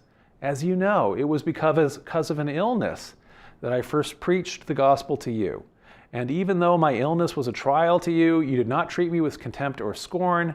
Instead, you welcomed me as if I were an angel of God, as if I were Christ Jesus himself. So we saw in the Didache how when a person comes to you speaking as the Lord, speaking with the Spirit, you're supposed to welcome him as the Lord. The Galatians have done that in the past. We don't know what this incident that Paul's talking about, so he was sick or something, and they were able to nurse him while he was preaching. Where then is your blessing of me now? I can testify that if you could have done so, you would have torn out your eyes and given them to me. So in other words, you were very welcoming back then. Have I now become your enemy by telling you the truth? Those people are zealous to win you over. Those people, these other apostles that keep getting sent to you. By who? I don't know, but by these people who want you to follow Torah observance, which is to say, Cephas and James. Those people are zealous to win you over, but for no good. What they want is to alienate you from us, so that you may have zeal for them. So, who are these people in the circumcision party? It's not, always explicitly told, although it's pretty clear, I think, as we've just been reading this, that Paul's rivals for affection in the Galatian church obviously disagreed with his teaching that Christians need not adhere to Jewish law. So the disciples who had known the historical Jesus, including Jesus' brothers, had always understood their movement as a sect within Judaism, which had always included observation of certain religious laws, things like Sabbath observance, things like dietary laws that prevented you from sharing meals with people outside the community, things like circumcision, which is a pretty big barrier to entry for adult converts. So Jesus' brother James has he's called James the Just to identify him from other Jameses. He's sometimes also called James the brother of the Lord. But James the Just, and just here is meant to mean one who is very righteous in his zeal for the law, his adherence to law. So law is critically important in James's understanding of Christianity. So although we don't have any writings from the historical James, so for example, all of the texts like the Epistle of James, the Epistle of Jude, 1st and 2nd Peter, they're pseudonymous. They are not written by James, Jude, and Peter. But nevertheless, they are written by Christians who look to their authority and who are including in their writings ideas of the Jacobite church. And so there are therefore, even though they're not doing it loudly, otherwise they wouldn't have probably made it into the New Testament, they're being a little circumspect, they are still expressing ideas that are opposed to Paul. And so whereas the Pauline church has a teaching, like in Paul's letter to the Romans, man is justified by faith and not by works, not by doing stuff that adheres to law, We have the exact opposite in the epistle to James from the Jacobite church. Man is justified by works and not by faith alone. So let's just taking this from some of the writings from the epistle of James. So writing not by James, but writing in James's name, someone who agrees with this perspective, while upholding the priority of the golden rule, like Jesus did when asked, what is the most important of the commandments. The epistle of James calls for obedience to the whole law. So we read in the epistle of James, if you really keep the royal law found in Scripture, love your neighbor as yourself, which Jesus was quoting from the Old Testament, you are doing right. But if you show favoritism, so if you're going to ask which commandments are the most important, if you're going to show favoritism, you sin, and you are convicted by the law as lawbreakers. For whoever keeps the whole law and yet stumbles at just one point is guilty of breaking all of it. So you're not going to, in James's idea here, you're not going to get a lot from just following the two greatest commandments. You have to obey the whole law, because if you show favoritism and break one little law that's found in the Old Testament, in Scripture, then you are going to break all of it. So the author of James then argues against anybody who claims that salvation comes from faith without works, so by just believing rather than adhering to the law. So in other words, argues against Paul's central teaching. He says, what good is it, my brothers and sisters, if someone claims to have faith but has no deeds? Can such faith save them? Faith is what saves you, or grace is what saves you for Paul. Anyway, but so this is not what it is. Can that faith save them? Suppose a brother or a sister is without clothes and daily food. If one of you says to them, go in peace, keep warm and well fed, but does nothing about their physical needs, what good is it? It's just words. The same way, faith by itself, not accompanied by action, is dead. So this continued support for observance of Jewish law and the opposition to Paul's position on faith and on grace is found also, for example, in the Matthean community, whose gospel has Jesus teach that not one jot or one tittle will disappear from the law until everything is fulfilled. And so you have to continue to adhere to law as far as the author of Matthew and the Matthean community is concerned. The epistle of Jude, who is attributed to the brother of James, also highlights certain individuals, the same way that Paul is arguing against these individuals who came as spies, these super apostles who are leading all of his followers astray. Here in the Jamesian church, they're also worrying about certain individuals who are leading people astray. So the author of Jude writes, "Dear friends, I feel compelled to write and urge you to contend for the faith that was once for all entrusted to God's holy people. For certain individuals, whose condemnation was written about long ago, have secretly slipped in among you. They are ungodly people who pervert the grace of our God into a license for immorality and deny Jesus Christ, our only sovereign and Lord." So by saying that you are saved by grace alone, by promoting faith rather than adherence to law the way Paul does, by saying you no longer have to obey the commandments, the law, that becomes a license for immorality as far as the Jamesian church is concerned. So this is just I think a pretty strong highlight of this two competing perspectives that exist in the middle of the first century in Christianity. So Paul continued to have his authority questioned by members of his own congregations. So as representatives of what he calls the circumcision party, what he calls super apostles, almost certainly I think people who are representatives of including even Peter himself, of Peter and the Jameson church. They continue to come and question Paul's authority and challenge his teachings with the churches that he himself has founded. So when rival apostles appear at Corinth bearing letters of recommendation, they point out to the Corinthian Christians that Paul doesn't have any letter or credential, where somebody who could have, where do these letters of recommendation coming from? So it's presumably coming from Peter or from James, the brother of Jesus, saying, so-and-so, I certify that so-and-so is an apostle of the Lord. They are, receive them, in faith, sincerely, James, the brother of our Lord, James, the brother of Jesus, or Cephas, and so on. So Paul replies to this challenge.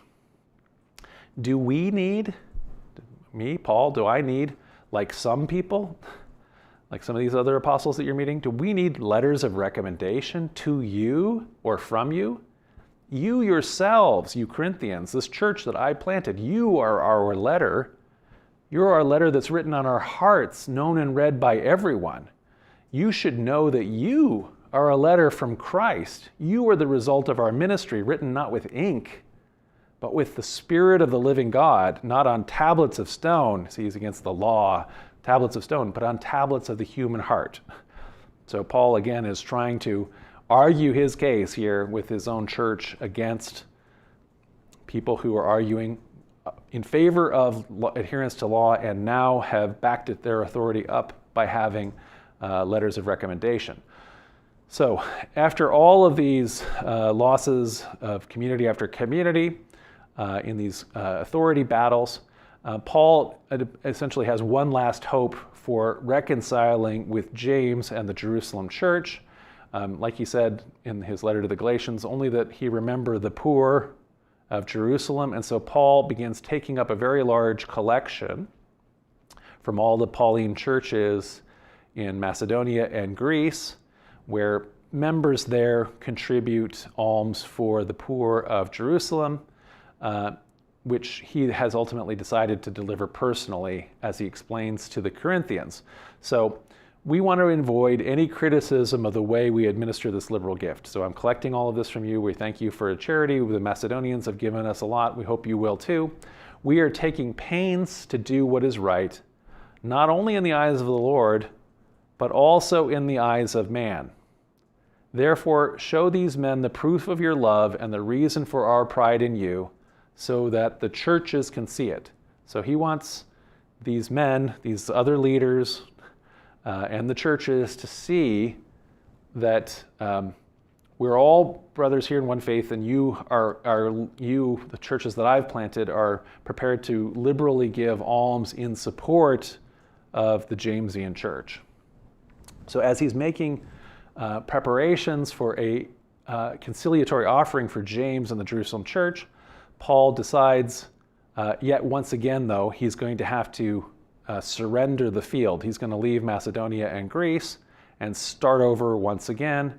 And he begins kind of playing out the idea that he's going to go to Spain and plant churches there. So, he starts in Arabia, he goes to Syria and Cilicia, then Anatolia, then Macedonia, then Greece. He's moving further and further west, and he keeps getting kicked out by apostles from James's church who question his authority. So to this end, he writes a final letter to the very large Christian community in Rome, which has sprung up through other apostles and is a very large and relatively well-off community. And he explains to them his calling, and he also hopes that they're going to be able to fund his mission. He can't get to Spain for free. And his operation it's more than just one person. He has lots of companions to help him write these letters and do the preaching and so forth. So he writes to the Romans, I'm not going to venture to speak of anything except what Roman Christians here, except what Christ has accomplished through me in leading the Gentiles to obey God by what I have said and done, by the power of signs and wonders through the power of the Spirit of God. So, from Jerusalem all the way to Illyricum, is modern Croatia. I have fully proclaimed the gospel of Christ. It has always been my ambition to preach the gospel where Christ was not known, so that I would not be building on someone else's foundation. But now that there is no more place for me to work in these regions, so I no longer have any place for me in the East, all of these places where I founded all these churches, and since I've been longing for many years to visit Rome, I want to come visit you, I plan to do that. I plan to visit with you on my way to Spain. I hope to see you while passing through and to have you assist me on my journey there after I have enjoyed your company for a little while. So he's writing to the church in Rome. He's hoping he's going to be received there well when he arrives, given his fame and his different successes as an apostle that he's had.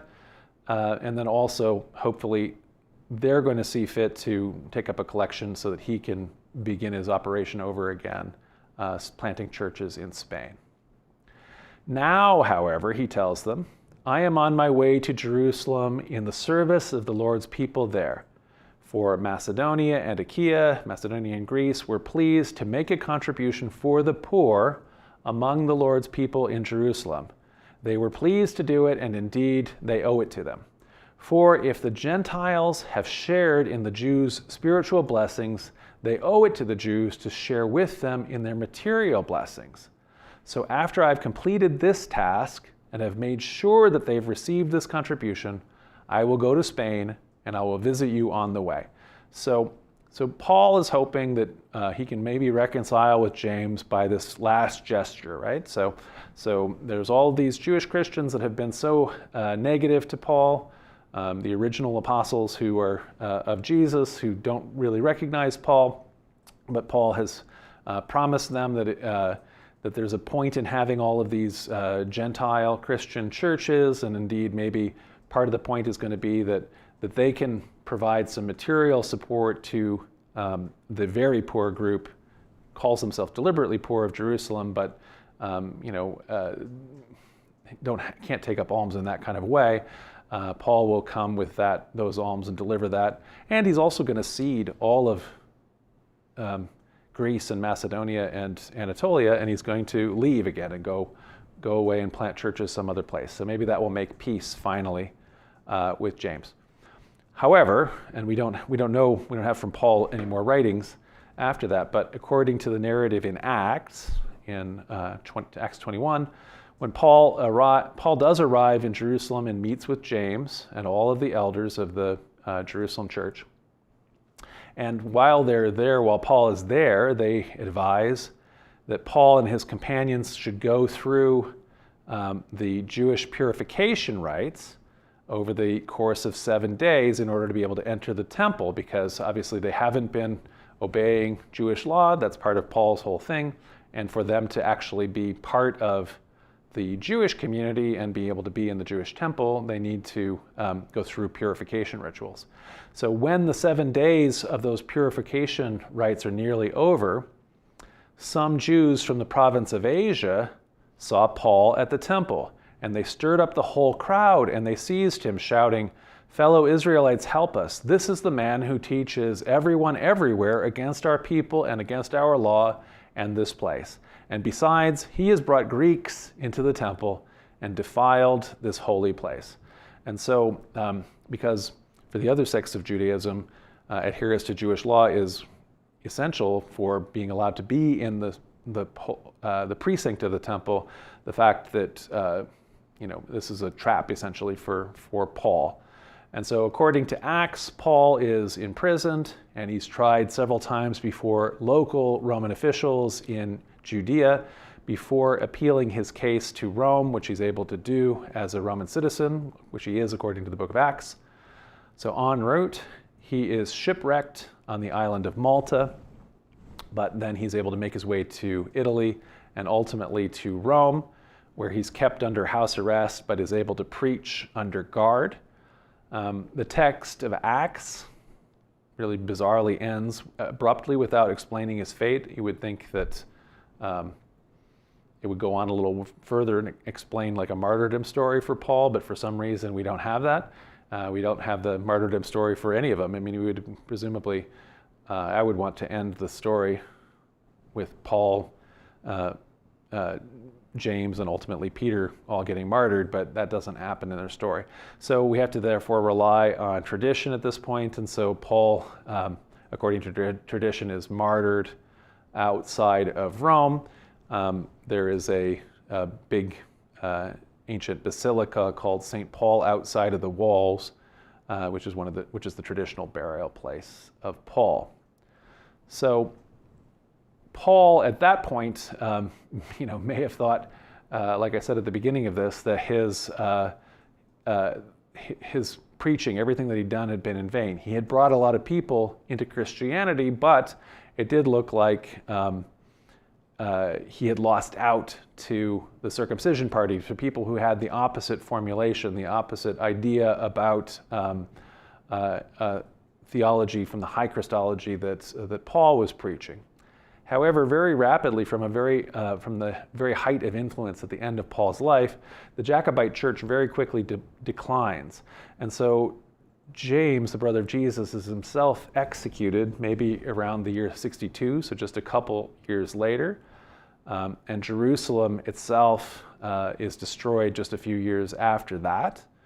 And again, the poor of Jerusalem, the whole Christian community, flees and reestablishes itself in Pella, in a city that lacks the authoritative centrality that Jerusalem had had. The temple's gone, so this issue of being able to go in the temple or not is gone. And it doesn't take too much longer for James's other brothers, like Jude, to eventually pass away. That generation passes away, along with Peter. So meanwhile, Paul's letters continue to exist. They become authoritative among many early Christians, along with his views of Mosaic law. Early Gospels end up being written by Greek-speaking Gentile converts like Mark and Luke, who probably don't have a Jewish Christian background. There do continue to be Jewish Christians who continue to adhere to law, and that's reflected in the Gospel of Matthew. But this position slowly declines in the first and especially the second and third centuries. And so we begin where we end where we begin. So why does Paul succeed? Well, he's the first Christian whose writings survived. Those prove authoritative and have lasting power. He, in that writing, formulates a high Christology that ends up being very influential. So when the Bible does start to take shape, Paul's ideas become doctrine, and they are used to formulate later Christian theology. And finally, the conversion of non-Jews to Christianity is much more effective than converting Jews, who, while there was a significant sect within Judaism of people who became Christian, and there was a bunch of Samaritans who became Christian as well. The largest, by far, group to become Christian are people who have a pagan background. And so all three of these end up being reasons why Paul continued to be influential. And so we can just sum up, we bring back our time frame here. And so Paul's execution at the year 60 seemed like a low moment for him. But there's a lot of chaos that is about to erupt with James's execution, the Jewish revolt, the execution of Peter, the ending of those earliest generations, anybody who had known the historical Jesus, and now kind of the reformulation of Christianities in the 2nd century. And so that is my explanation of why Paul's churches won. I'm going to get a glass of water as Leandro compiles some of your questions.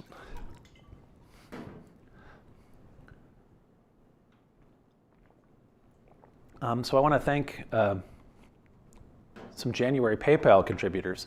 So Charles Reynolds, Ariel Tierra Molina, Catherine Bryan, Eleanor Kostecki, Rosie Scher, Donald Stedman, Ray Paul, Ralph Lebkucher, Ann Elliott, Bree Valdez, William Gibson. Need to wonder if I can have access to this. There's just so many things here. I need to go.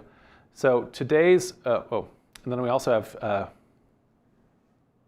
we also have had people who've contributed during this lecture, Ron Wagner, Dave Anderson, Sydney Santel, Dan Howard, Carney Defoe, Mark Long, James Sweeney, Cheddar Baby, Bloated Warlock, Michael Rogers, and Daryl Scott. Thank you all.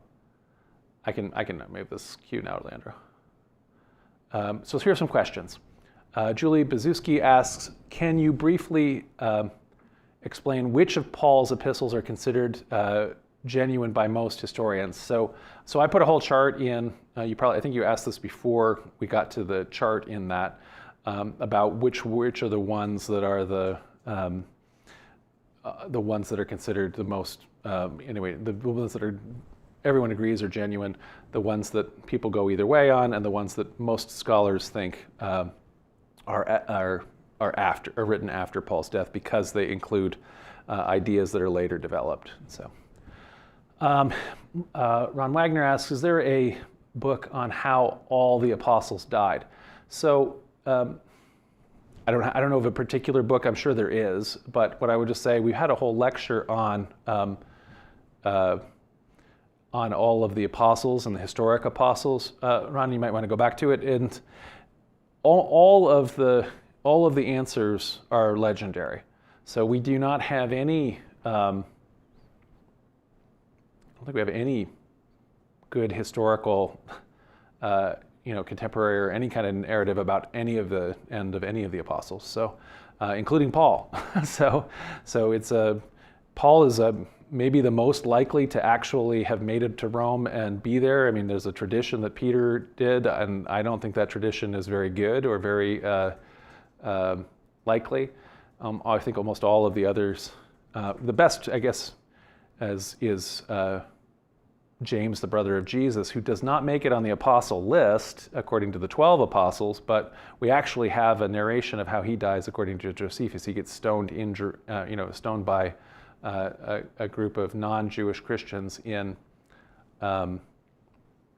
Jerusalem. Landra, I'm sorry, I've been scrolling with this, and so I got to stop because I was taking control and now I can't. So you have to pull it back up for me because I can't see now, or pull it back down. There we go. So I'll stop touching the mouse. You can do it. So Mike was having me do it, and Leandro's back, and he has more control over this, the prompter, than me. Okay, Sean Hogan, thank you so much for your support.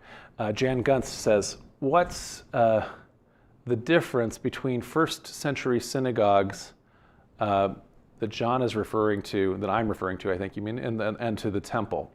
So there's a big difference. So a temple is the one place where, according to Jewish law, certain rituals of the Mosaic law can take place. So this is the place where animal sacrifices are offered, where only a bunch of different rituals happen. This is the central focus of 2nd century Judaism. So synagogues are, it's a word essentially that originally just more or less means congregation or a group of people. There becomes a building associated with this in the middle of the 1st century, but there hadn't always been. And this is a place where people get together for prayer and also to read the law, to debate and to share experiences. And so this is what we think of more nowadays when we think of a synagogue or we think of a church. That's what a synagogue would be like, whereas the temple is what you might think of a pagan temple, a Greek or Roman temple to be like. The exception is that unlike a pagan temple, there's no cult statue. You're not allowed to make a statue of God, the God of the Jews. So otherwise it would be like that. Bubbles is first time here. Thank you so much for your support. Jeff INFJ asks, should Christians give Paul's letters more credibility than the four Gospels, given that it was the earliest manuscripts that we have and thus less prone to copy errors? Well, so yeah, in terms of copy errors, I think you only look at transmission errors. So the problem with the Gospels is that they're written so long after the fact that the sayings that they ascribe to Jesus, they have been gone through evolution, through the oral tradition, through a translation from the original language, Aramaic, into Greek, and much of the narrative is also not from any memory of an eyewitness, and rather has to be reconstructed, as we've seen when we go through the Gospels. I'm going to cough real quick. Sorry, and so, and as opposed to that, Paul's letters, he is absolutely writing at the time, so we are getting what a historical figure thinks at that purpose. So Christians should give them more credibility as historians. Christian historians should understand their value as a historical document. Christians religiously don't need to give Paul's letters more credibility than the Gospels, because Christianity is not a history class. We don't need to worry, frankly, about what the historical Jesus did or didn't do, or anything about the historical Jesus. The Gospels are sacred story that should be a part of the lived church now, and they are a text that in worship points Christians to God, who Christians understand in three persons. And so it points us to God. It's not a history book. And so, yeah, we as historians should take much more credibility. There's no, but I think that in terms of the Christian worship, they are not more important. The Gospels are more important than Paul's letters. Sandra Byrne asks, I'm always looking for good historical resources about what life was like at the time of the Bible. Can you recommend a resource? I appreciate what you're asking, because lived, like social history and lived history is one of the most difficult things that there is, Sandra.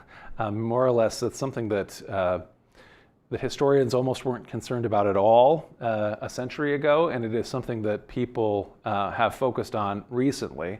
When I'm doing that for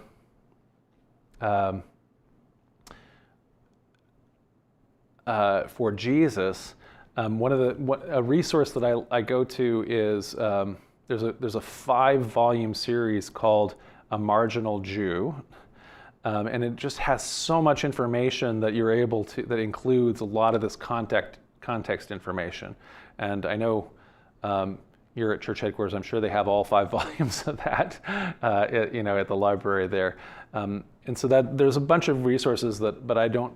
That's the one I use, and so I wish I'd had one that was simply like that I could recommend for sure, that I know, like daily life in first century Palestine.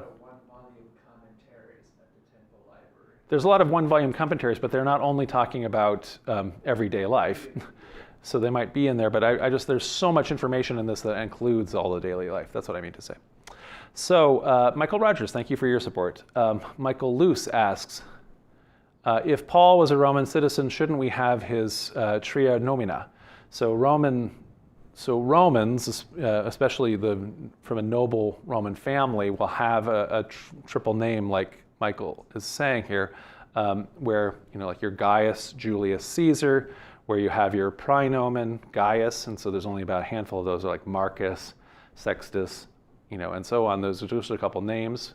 Your praenomen, then your gens nomen Julius, and those are names like the noble families like Claudius, Fabius, and so on. And then you have the final name that is which clan, which subclan or whatever of the Julii you are from. So you're the Julii Caesares as opposed to other Juliis.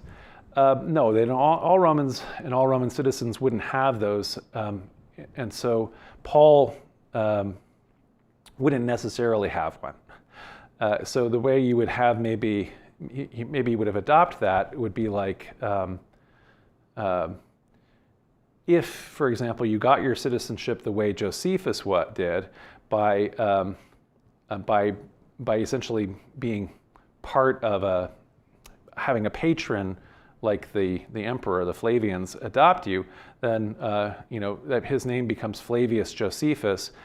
He's also a noble who is actually at the imperial court, and so he has affected those kind of styles, and he has a patron where he takes the imperial name in order to, of the emperor's family name, in order to be that part of his name, Flavius Josephus. And so it does happen for some people, but not everybody who's granted Roman citizenship will have adopted the central noble Roman naming practices. They could just simply have that as a legal thing. There could be a whole popular Greek city or an ally of an Italian allied city in the social war might have been granted citizenship, and they would just keep their same kind of names that they would have had as Etruscans or whatever their background is. And so follow-up, Michael Luce or Michelle Luce asks, would Paul be the cognomen of a famous Republican family? There is a Roman name where Paulinus is a family name, and Paulus is a family name, but and so Paul maybe is taking a name that would be familiar to Romans, because Saulus is not one that they would know. Instead, Paulus is one that sounds like that. But again, he's not from a famous Republican family, so he might have picked that name. The idea that he has a name that he uses when he's talking to Greek people and Roman people, and he adopts fully, is because he tries to adopt their customs in order to be an ambassador, in order to be a good missionary, in order to to preach the good news. And so in the same way that there's a lot of, so here in Toronto, there's a lot of Chinese Canadians who have a Chinese name, but who will also pick a kind of an English name, a name that would have been more common. And it doesn't mean that they have any relationship to that name or whoever natively has it here in Canada. But that's what I would say about that name. Leandro is noting that there are more than 400 people watching live right now tonight, 188 likes on YouTube, and says, hey, can we get to 200 likes on YouTube by the end of the lecture? 400 is a lot. Thank you all for tuning in. I appreciate everybody being here. James Sweeney asks, were early Christian apologist authors in any way related to modern apologetics in terms of motive? Modern apologists seems to be focused on biblical inerrancy, for example. Thanks for awesome lecture. Yeah, no, I agree with you. No, they have a different agenda. So I think that this modern idea of biblical inerrancy, like you say, is a really big modern concern. Also, so modern apologists are writing since the invention of the modern academic discipline of history, and so they are very worried about historicity, and so they will distort a reading in order to try to make it seem, like it could fit into history. That's a concern that people didn't have in the past because they didn't have the nuanced ability to deconstruct something historically. They just assumed that things are written largely happened. And it wasn't a concern. It's a huge modern concern because we were so worried about historicity, and so that's a completely different concern that modern apologists have than ancient apologists. So I would say the answer is no. They have very different motives. So Carney Defoe says the writings of Paul are in the form of letters which were copied and distributed. Did the original James ministry have geographically spread groups who may have communicated by writing? So I think that originally they don't have writing, and that's one of the reasons why Paul, maybe in the first 10 years of him planting churches, hasn't also been writing. And so he starts writing when he abandons his first churches to the Jamesians and other churches.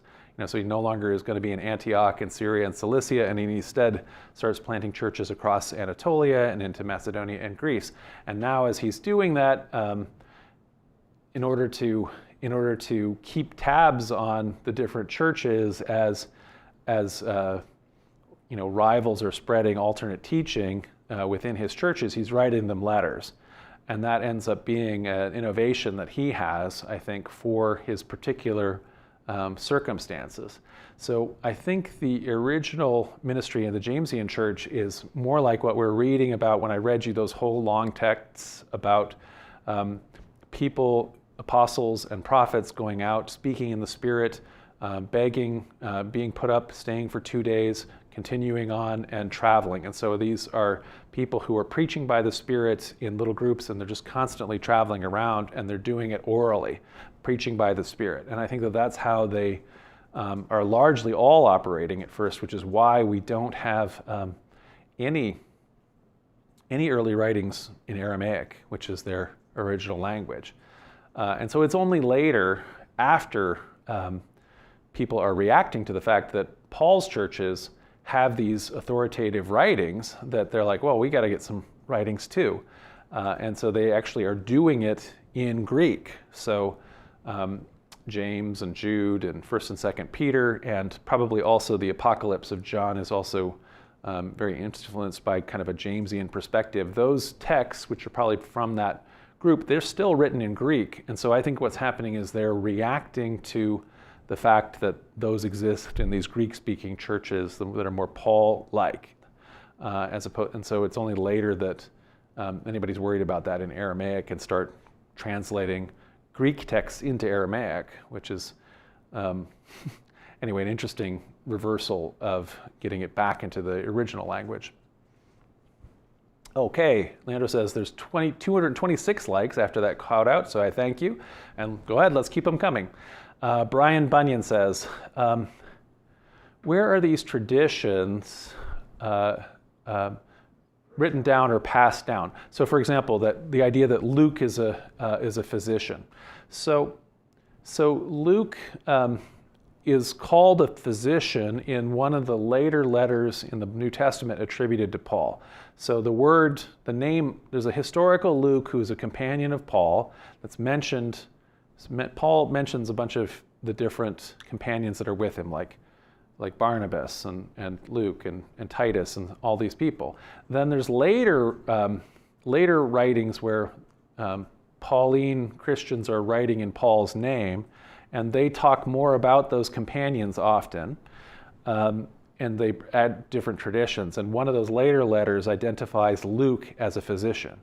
And then it's only later that anybody says this anonymous gospel, which we might call the third gospel, the gospel we now call Luke, but anyway, it wasn't called Luke, it was just a gospel that was circulating, and the book of Acts, which is the second half of it, those had been written by an anonymous Christian, and then many years later, a century later, Irenaeus, I think towards the end of the 2nd century, is an early Christian writer who identifies those books as being written by that Luke, the physician, that's identified as a physician, whether or not that's an accurate identification in the later pseudepigraphical Paul writing, who is referring to a companion of Paul, an actual historical companion. It's only that century later that an early Christian identifies this text with that person, and so that's why that identification, that tradition, isn't likely, in my view. And so where does it happen? It happens especially in the writings of early Christian, what we call the church fathers. And so like the earliest traditions will be at the end of the 1st century, and then there'll be some of them in the 2nd century, and then they really get going in the 3rd and 4th century. And so they're often fairly late traditions, including like a traditional identification of where, for example, like a martyr's tomb will be like Paul's tomb or Peter's tomb. This does not date to when the historical Peter died, but it's a tradition that comes up later. And now we have St. Peter's there. Cheddar Baby says, was eating the sacrificial meal the first controversy where Paul departed from the Jerusalem church? How much of a scandal would it have been to Jews, and could it have preceded the whole circumcision debate? That's interesting. I hadn't thought of that. I have to look at it in terms of this priority that you're talking about, this historical priority. I do find it interesting. So Paul is pretty pragmatic on this question. So when you're talking about sacrificial meat, this is that in all of these pagan cities where Paul is planting new churches, more or less all of the meat that anybody has in that you'll take the meat to the temple. It's not a meat, it's an animal. You take the animal to the temple. The animal is sacrificed. Modern people often think sacrificing means you're going to burn the whole animal up and it'll be gone and you won't use it. Actually, it's just you're mostly burning the waste, and that's the sweet smoke that's going to the gods, and the rest of the animal is processed and the food is consumed or sold. And so it's a controversy that you can't in Jewish law you can't eat, and in early Christian practice you can't eat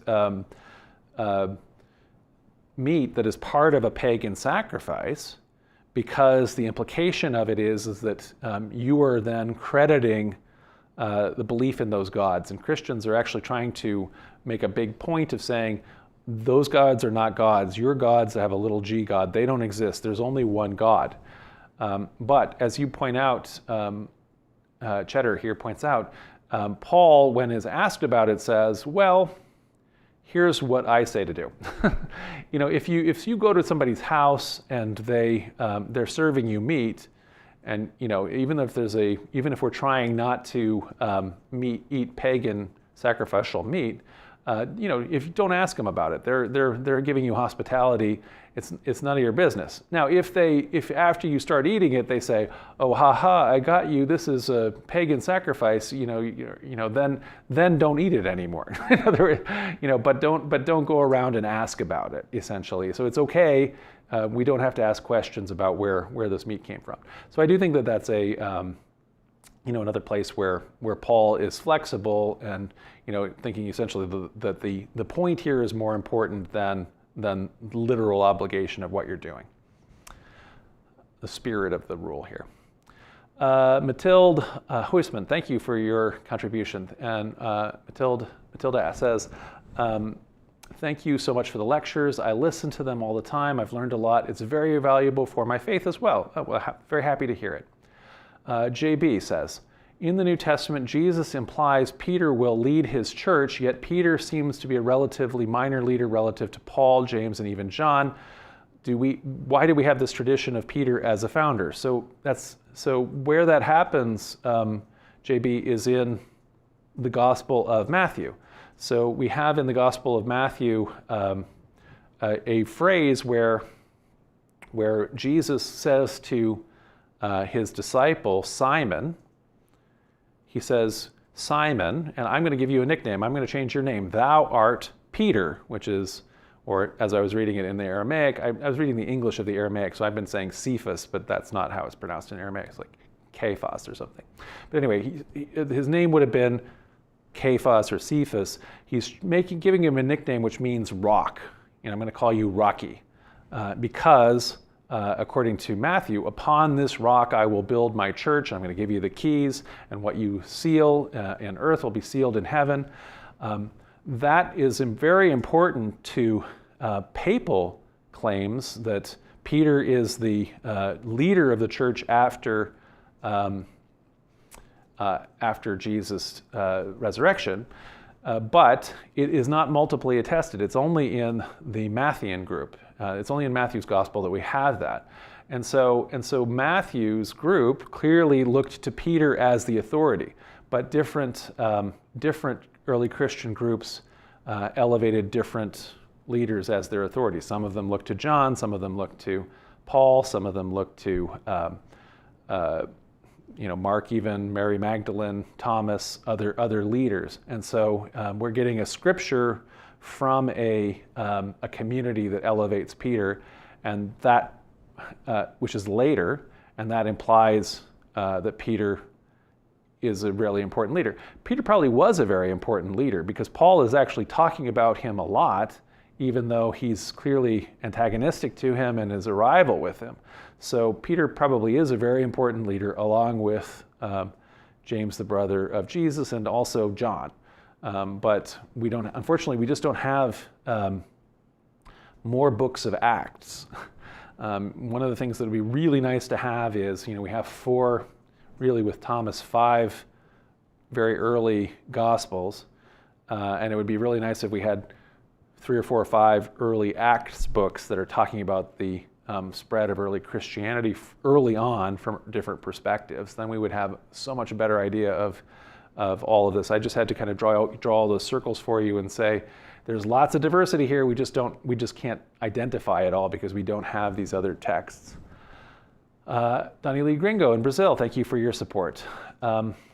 Bloated Warlock says, massive love to you all. Does Paul explicitly state that Peter and Cephas are the same person, or is it Mark that links these names? So I don't think Paul ever does. So that it's not just the Gospel of Peter, though. I mean, the Gospel of Mark that does it. Peter is a translation for Cephas. The words mean the same, and they're both meaning rocky. It's like the relationship between Thomas and Didymus. So Thomas is the Greek. Sorry, Thomas is the Aramaic for twin, and Didymus is the Greek for twin. Anyway, they both mean the same thing. They both mean twin. And the same thing here. Peter means rock. So I think that in this case, I don't think that there's a big.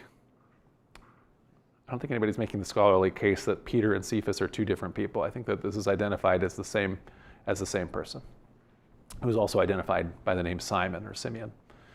Bar Jonah. Austin Lewis says, Paul says the apostles went out to share the gospel. 2 questions. What is the history of the word gospel? Also, if Mark, Luke, etc. hadn't been written yet, what gospel are they sharing? So the word gospel is, so that's our English word, and it's an older English combination that's, or alliteration that means good news, and so that's why often Christians use the phrase, they often use as a synonym for gospel. They say the good news of Christ. And so what is the word gospel? So when they're talking about sharing the gospel, they are not talking about sharing a particular book. The books are claiming to be gospels, but they are, but the good news or the gospel, according to Paul specifically, is smaller than that. So the gospel, I quoted it when I quoted his phrase to the Corinthians, where he says, I wanted to share with you what I myself received, which is that Christ was born according to the scriptures, that he lived and he died and he was raised again on the 3rd day according to the scriptures. And ultimately the idea of the gospel, the good news, is that Christ has defeated death. The gospel according to Paul is Christ is Lord, which means that not only is Jesus the Messiah, but as the Messiah, he is the same as the glory of God made visible. The invisible Creator, who we cannot know or see, can now be known and seen and felt through Christ, who is Lord, and that's who's defeated death. And that's the good news for Paul. But yeah, it's not any book. In the same way, when Paul is talking about the scriptures, he's not talking about the New Testament, obviously, since that hasn't been written yet, other than his writings. And so he's talking about the the Hebrew Bible, specifically the Greek version, the Septuagint version of the Greek Bible. Todd Radmaker asks, in Clement's letter to the Corinthians, he refers to them as the ancient church. Is it possible they were an established church before Paul met with them? I think Paul is pretty clear in his letter to the Corinthians. You know, I read even that section where he says, "I don't need any letters of recommendation because you guys are my letter of recommendation because I preached to you, you accepted the good news, and now you're Christians." For Clement, when Clement is writing, when he's talking about an ancient church, I think that he's saying the Corinthians have all of this priority because they were a church that was planted by Paul, and I think Clement does have Paul's letter to the Corinthians, and so he understands that church has an ancient and an authoritative position as a result of having a scripture like that. Can I have you get up to Lewis Smart, Landro? Yeah, sorry. What was the last one? So I want to be to Lewis Smart. There you go. So Lewis Smart asks, has John heard of mystic agnosticism? And if not, what does it make him imagine? So I haven't heard of mystic agnosticism often. Okay, and so then you've also made an explanation, Lewis. It says, it's a vague idea that I've heard referenced in different places, and I've always liked the sound of it. Maybe it's like Gnosticism, but instead of sharing secrets with people, you share questions. Yeah, I mean, that's a great idea. So yeah, I guess I would say mysticism. So mysticism is one of the different paths, the spiritual paths. So the one that I am always kind of focusing on here, because we're doing a theology lecture, is sort of the head path, which is the by saying in your head, which is to say, as we are doing teaching and theology and that kind of a way to reach God. But there's another path, the mystic path, that even some of the greatest theologians like Aquinas ultimately said that what you really have to do to experience God is to not do all this thinking, but allow yourself to have this experience that isn't about all of this thinking. And so I wouldn't necessarily immediately associate agnosticism, which I think is a reaction to thinking, with mysticism. I think that maybe mysticism already is helping you onto that path, and maybe a little bit of an agnostic path to begin with. But maybe what you're saying is it's a mysticism where you're being less judgy about what you're determining the meaning of it is. Julie Bazuski asks, why did Paul ignore the message of Jesus' first followers? It seems arrogant to me.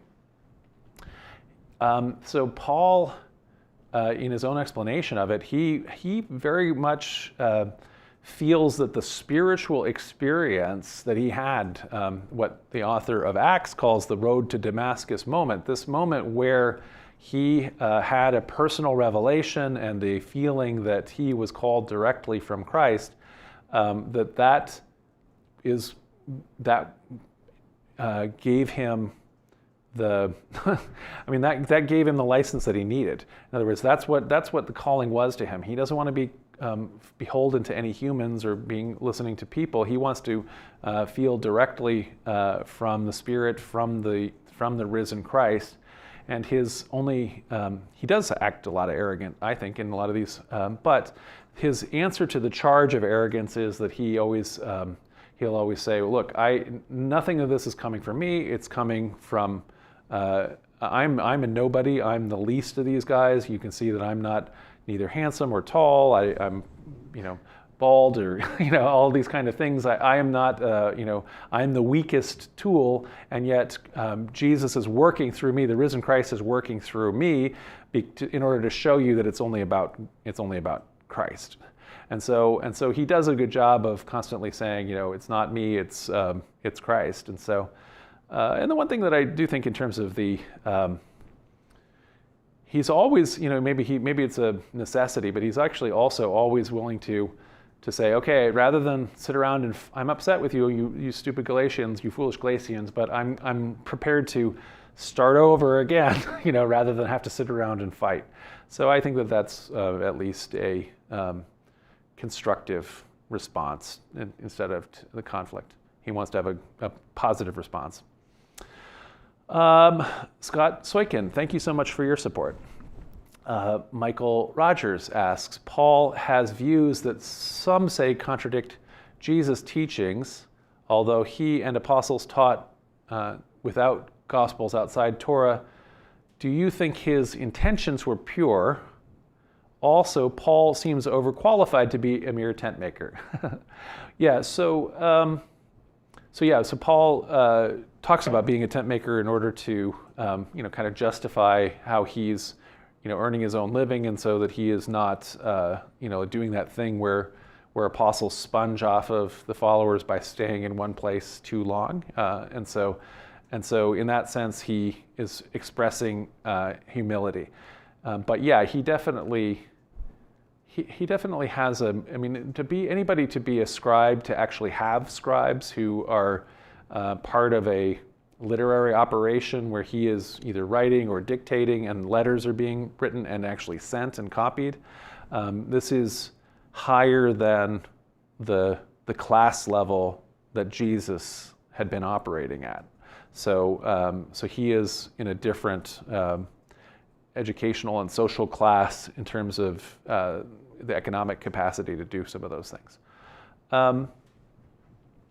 Do I think his intentions are pure? I think I do. I don't think that, for me, good intentions or even pure intentions is not always a high bar, because I think that intentions, like even in the truism, are the road to hell, right? Good intentions. And so I think that, so I do think that he believes his own rhetoric. He is not trying to, rip people off. I think he has a genuine sense of calling, and he's doing his best to fulfill it. I think that while he is saying that he's not proud, I do think that he is taking a certain pride in all of his success. But yes, I would say that. In terms of, does it contradict Jesus' teachings? We don't, so unfortunately we don't have, they're different individuals. Everybody is going to have a different take. In that same way, James and Peter's later teachings were not going to be identical to what the historical Jesus would have originally taught, although probably closer. Every person is unique, and so everybody is engaging into these dialogues. So if you have to worry about individual contradictions, I think that's coming more from an interpretation of authority where you have to have a literal interpretation, and so therefore that's like the idea that the Bible doesn't contradict itself, or they're not different voices aren't saying different things. They are saying different things. In some cases, as I quoted here, what the book of James is saying is exactly opposite to what Paul says in his letters. So it doesn't mean that either one of them having impure intentions.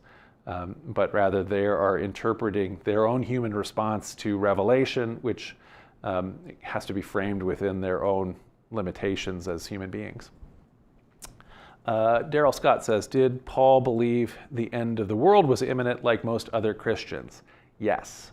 So Paul is also an apocalypticist and a literalist. So he thinks that the end of the world is coming, and so that's why one of the things he said was, when he's talking about the risen Christ appearing to many people, he has to kind of admit that at one point Christ appeared to 500 women and men, and he says, most of whom are still alive. But he says, but some have died, And so I think that his idea initially is that the end of the world is going to happen very soon. There's no reason for any of you people that are joining to get married because we're really living here at the end. And so you can just hold off, unless you can't, because of, sex addiction or something like that, you can't restrain yourself and live, celibate lives like me, Paul, you should just avoid getting married because that whole time period of marriage and stuff is over because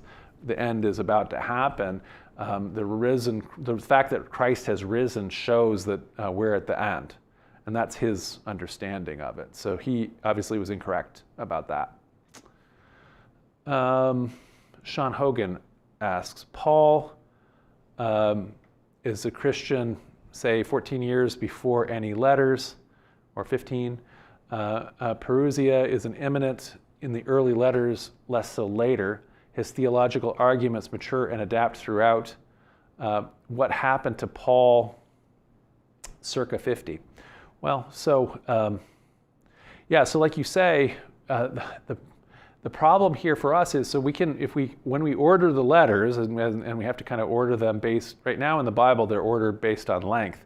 And so that's not the historical order, but when we try to order them based on figuring out which one came after the other, then we can try to look at, the evolution of Paul's thought. The problem, as you kind of point out, is that considering like a huge portion of his career between his conversion and when the first writings happen, we can't trace it. So we can watch or try to argue kind of the evolution of his thinking within the time period that he's actually actively writing. But part of the problem we also have is that he isn't generally, he kind of does with the Romans, where he writes his longest and most like one big idea all kind of put together. He kind of is laying out his whole concept of what his mission is and how he understands the gospel and so on.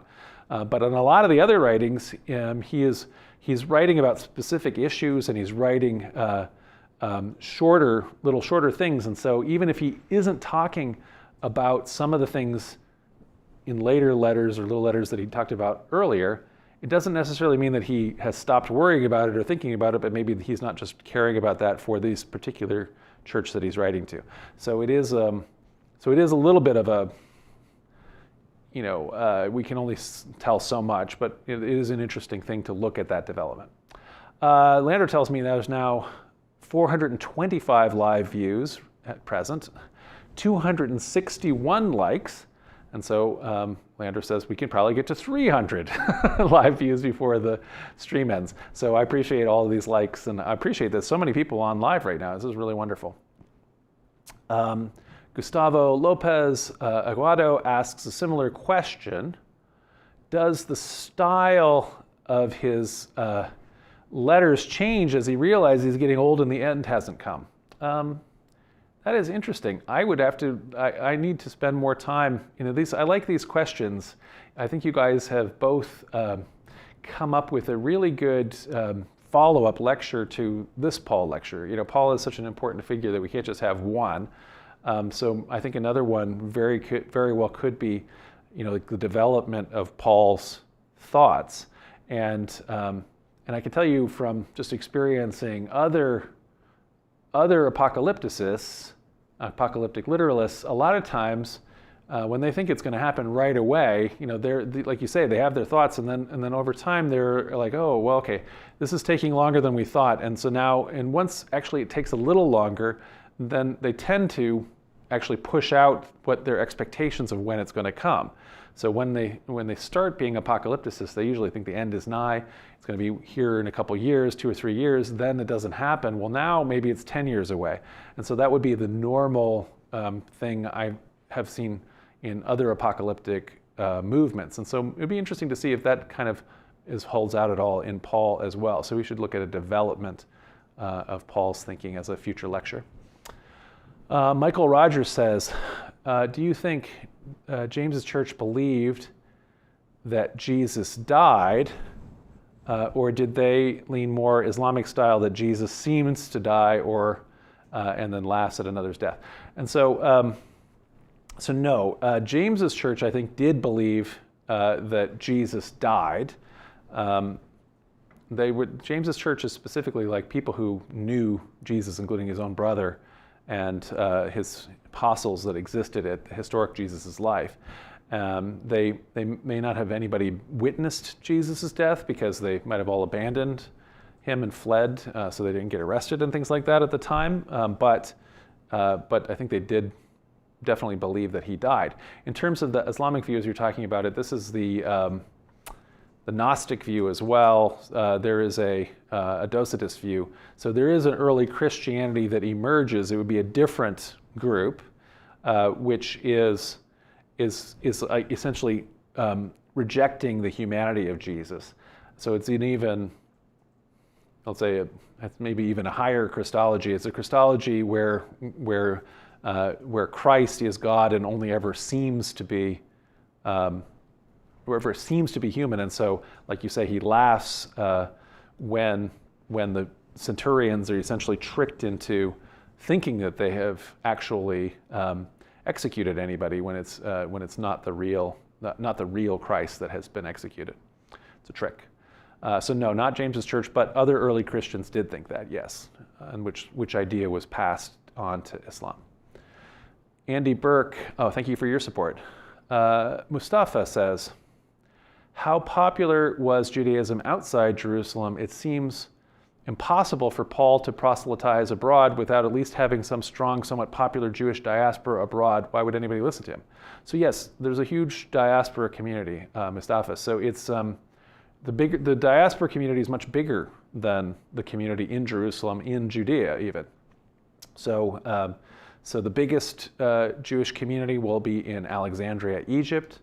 And then there will be Jewish communities spread throughout the cities of the Eastern Roman Empire and actually even some of the cities of the Western Roman Empire, including Rome. And so Paul, his regular modus operandi is to go, when he comes to those cities, and to go preach in the synagogue.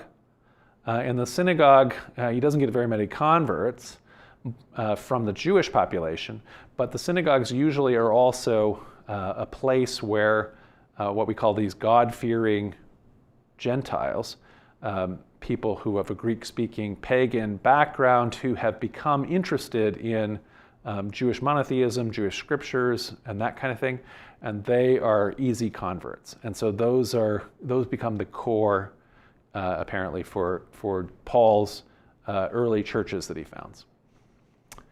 I need you to pull us up again. We're at Wednesday. Wednesday asks, what remnants of non-Pauline teachings and churches today exist in modern Christianity? So all of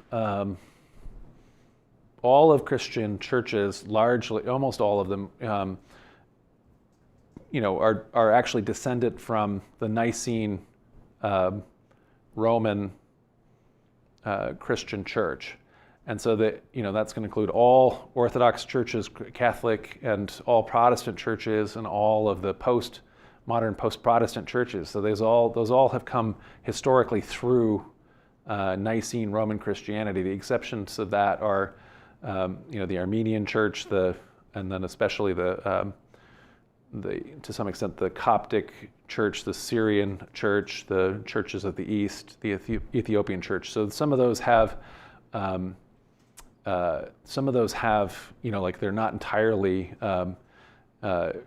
Chalcedonian, Nicene, and they're not all of the different things that the Roman church ends up coming up with, but they are all Pauline. So all of those churches have Paul's teachings. So there's no non-Pauline churches anyway that exist in modern Christianity unless they're a new revival. So if there's some kind of a new Christian church that rejects Paul's teachings, but that wouldn't have any historical continuity with a non-Pauline church in the past. And so there would be no remnants of them. They're all it's speculated that the Jewish observant Christian churches that trace their lineage back to the Jamesian church, the Ebionites, that they continued to exist until inside the Roman Empire until like the 4th century or 5th century, and that some of them existed in Arabia and Syria and things like that outside, or Iraq, outside of the Roman boundaries, maybe into the 8th or 9th century, where they had some influence on Islam, but they are extinct now. Julia, thank you for your support, and Aaron Rivera, thank you for your support. Pam ACJD says, so Jesus told Paul directly what to write in his letters.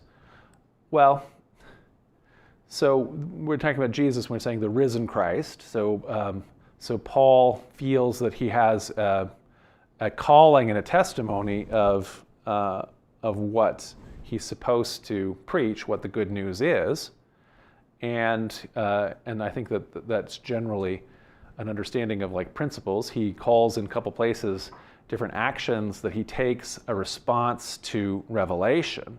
So he is understanding revelation, but he doesn't actually quote any revelation of Jesus, let's say verbatim. So there is no, he doesn't do like in the book of Acts where it says, Paul, Paul, why persecutest thou me, or something like that. We don't have any statement like that. So Paul is understanding revelation and the way that the way it actually happens, since he's a real person as opposed to a literary character. And so essentially, revelation is a human response to the divine. You feel inspiration from God, and then you write this in your own words. So I thanked Julia and Aaron Rivera. And so then Vineyard Worker asks, Paul's conversion stories don't say that he received explicit instructions in theology in what to believe and what to tell people to believe, correct? So the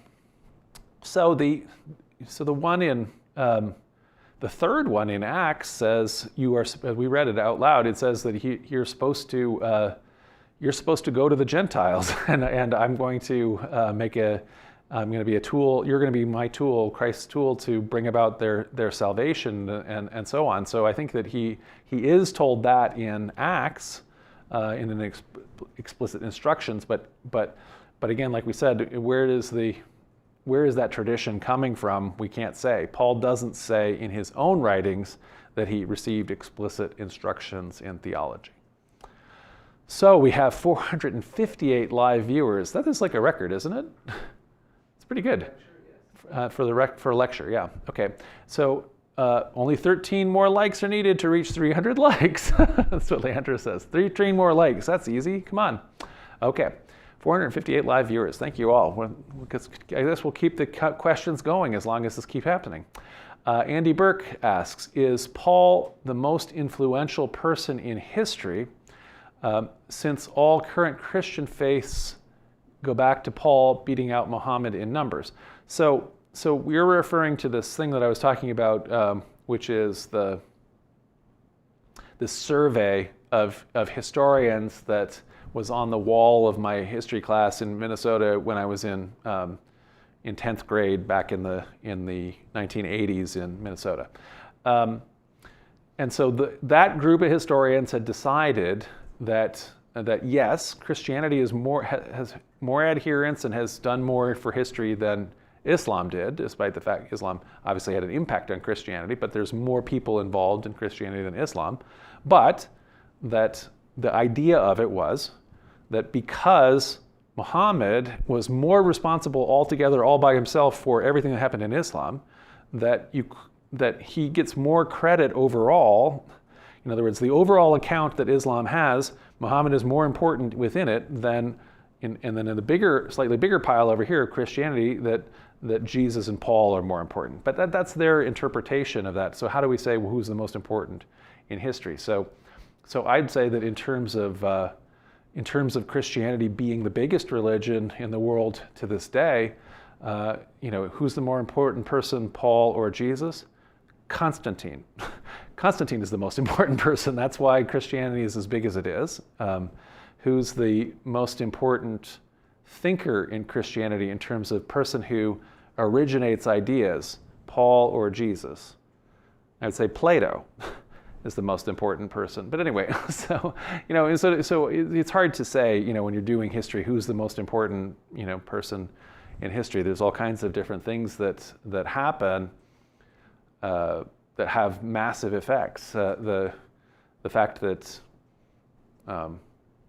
Genghis Khan and the Mongols overrode all of Eurasia actually had enormous effects because in addition to causing all this trade and travel and everything else to go across, they destroyed a bunch of civilizations like Baghdad and other places, but then they also facilitated the spread of the plague, which had a huge effect. So there's all kinds of things. So important isn't always positive either, right? So it's hard to say. It's hard to get into that kind of a survey. That was a survey that historians. It took my fancy, like I say, as a 10th grader, but I can't say who's the most important. So Leandro says we have got to 300 likes. So thank you. I don't normally call that out, but we were able to do it.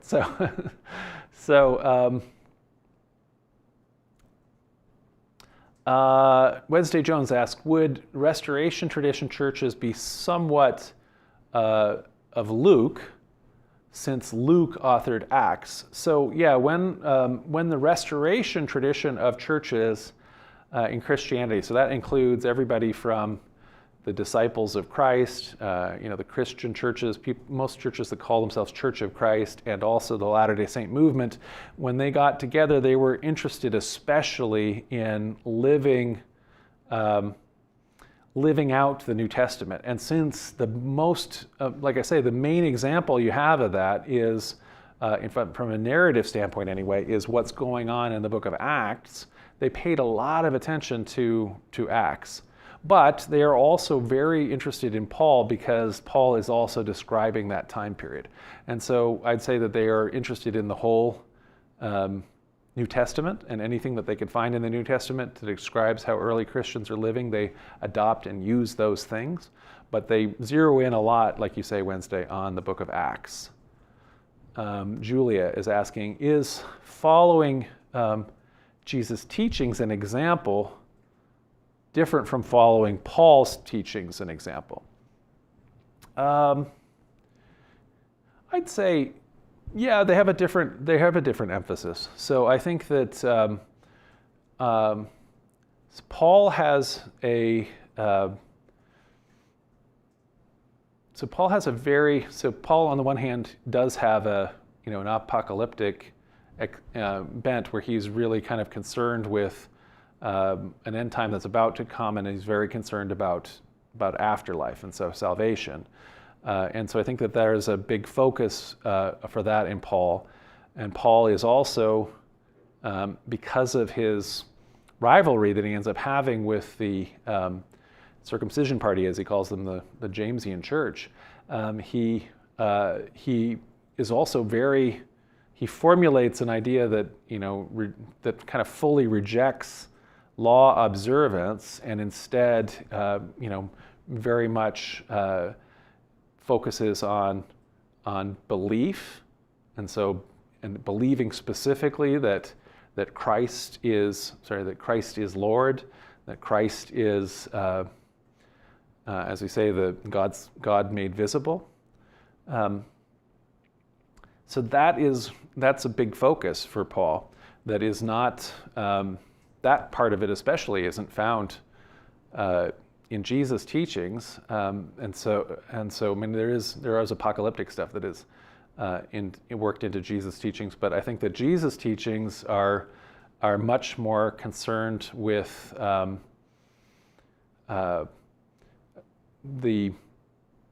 working out how to live in community. Paul is worrying about that too. He's creating community churches, but I don't know. I think that there's more to Jesus' examples.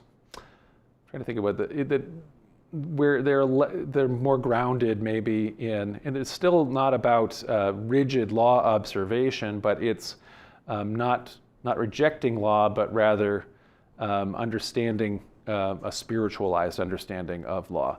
So we're not supposed to literally follow all of these things and be rule mongers, but instead we really need to to focus on the spirit of what all of this means, how we can be good people. It's not that different from each other. They have a big overlap between the two, but there is maybe some difference. Mike Forbes, what would you remove and include in a revised New Testament? So I wouldn't. I don't know that I would remove things. There are problems. There's a bunch of negative passages that I would want to mark up, and some of the translations I would want to get rid of. I don't think that I don't really need to get rid of stuff. I would add stuff. I would add the Gospel of Thomas in. Again, I've had the problem with Thomas is that there is a verse that is confusing that you'd have to want to mark up a lot. Same thing. The Didache is a very interesting book, and I think it probably should be in there. There's a couple things in there though that I would either want to strike or mark up. The problem is, it wouldn't be a problem so much to have all the extra books that we could have in there, because all this bad stuff is already in the New Testament that we would want to get rid of, like, Paul's support for slavery, Paul's different statements, against women, Paul's different statements against, same-sex prostitution, that are all of these that are misinterpreted. There's a lot of these things that we probably would want to strike. Jesus' prohibition on divorce. There's a bunch of things that maybe we don't want, but you don't want to make the text perfect, because then you're worshiping text. So I think the whole problem that exists in so much of Christianity, especially Christianity that calls itself Bible-based, is it's a misunderstanding of Scripture, trying to make an idol out of Scripture, make Scripture perfect so that you can worship Scripture, so you have this idol that's actually separating you from God. Instead, Scripture has all of its flaws, and hopefully then it points us to God when we are in tune with the Spirit. Julie, I want to thank you, and let's wrap up with Tracy Roberts. Could you please define church and the modern meaning we have placed on church? So church, especially when I was talking about it like the Pauline church, I was saying, and then I was also saying Paul plants churches. And so there's two different meanings of the word already right there. So the church on the one hand is a group of communities, and it's also then the individual little community that's existing. So it means congregation, which means the same word as synagogue, actually. And so it ultimately is the people, though, that make up the group. That's what the real church is. We now use the word, modern times, we use the word church to refer to the building. Same thing with the synagogue. It originally means the congregation of the people. We now use it for the building that the synagogue is in. So the modern meaning we have on church is a building, but then the other meaning of it is still individual churches are sometimes referred to the congregation that is meeting in a building, or a denomination, or we talk about the church, which is for Christianity the community of all believers. And so, for example, in my context, I have a church, the building that I'm in right now. This church represents the congregation. That's a part that I'm a part of. I'm a pastor of a church, the congregation. Our congregation is part of a denomination. We call that our church, Community of Christ. And then Community of Christ is part of the church, which is all Christians everywhere, all disciples. And so that's the church in a theological sense. And with that, I'm going to sign off and say goodbye to everybody. And we have next week, what are we doing, Landro? Oh, it's like, how did the Bible get created, right? How was the Bible canonized? So that's going to be a fun one. So we'll see you guys next week.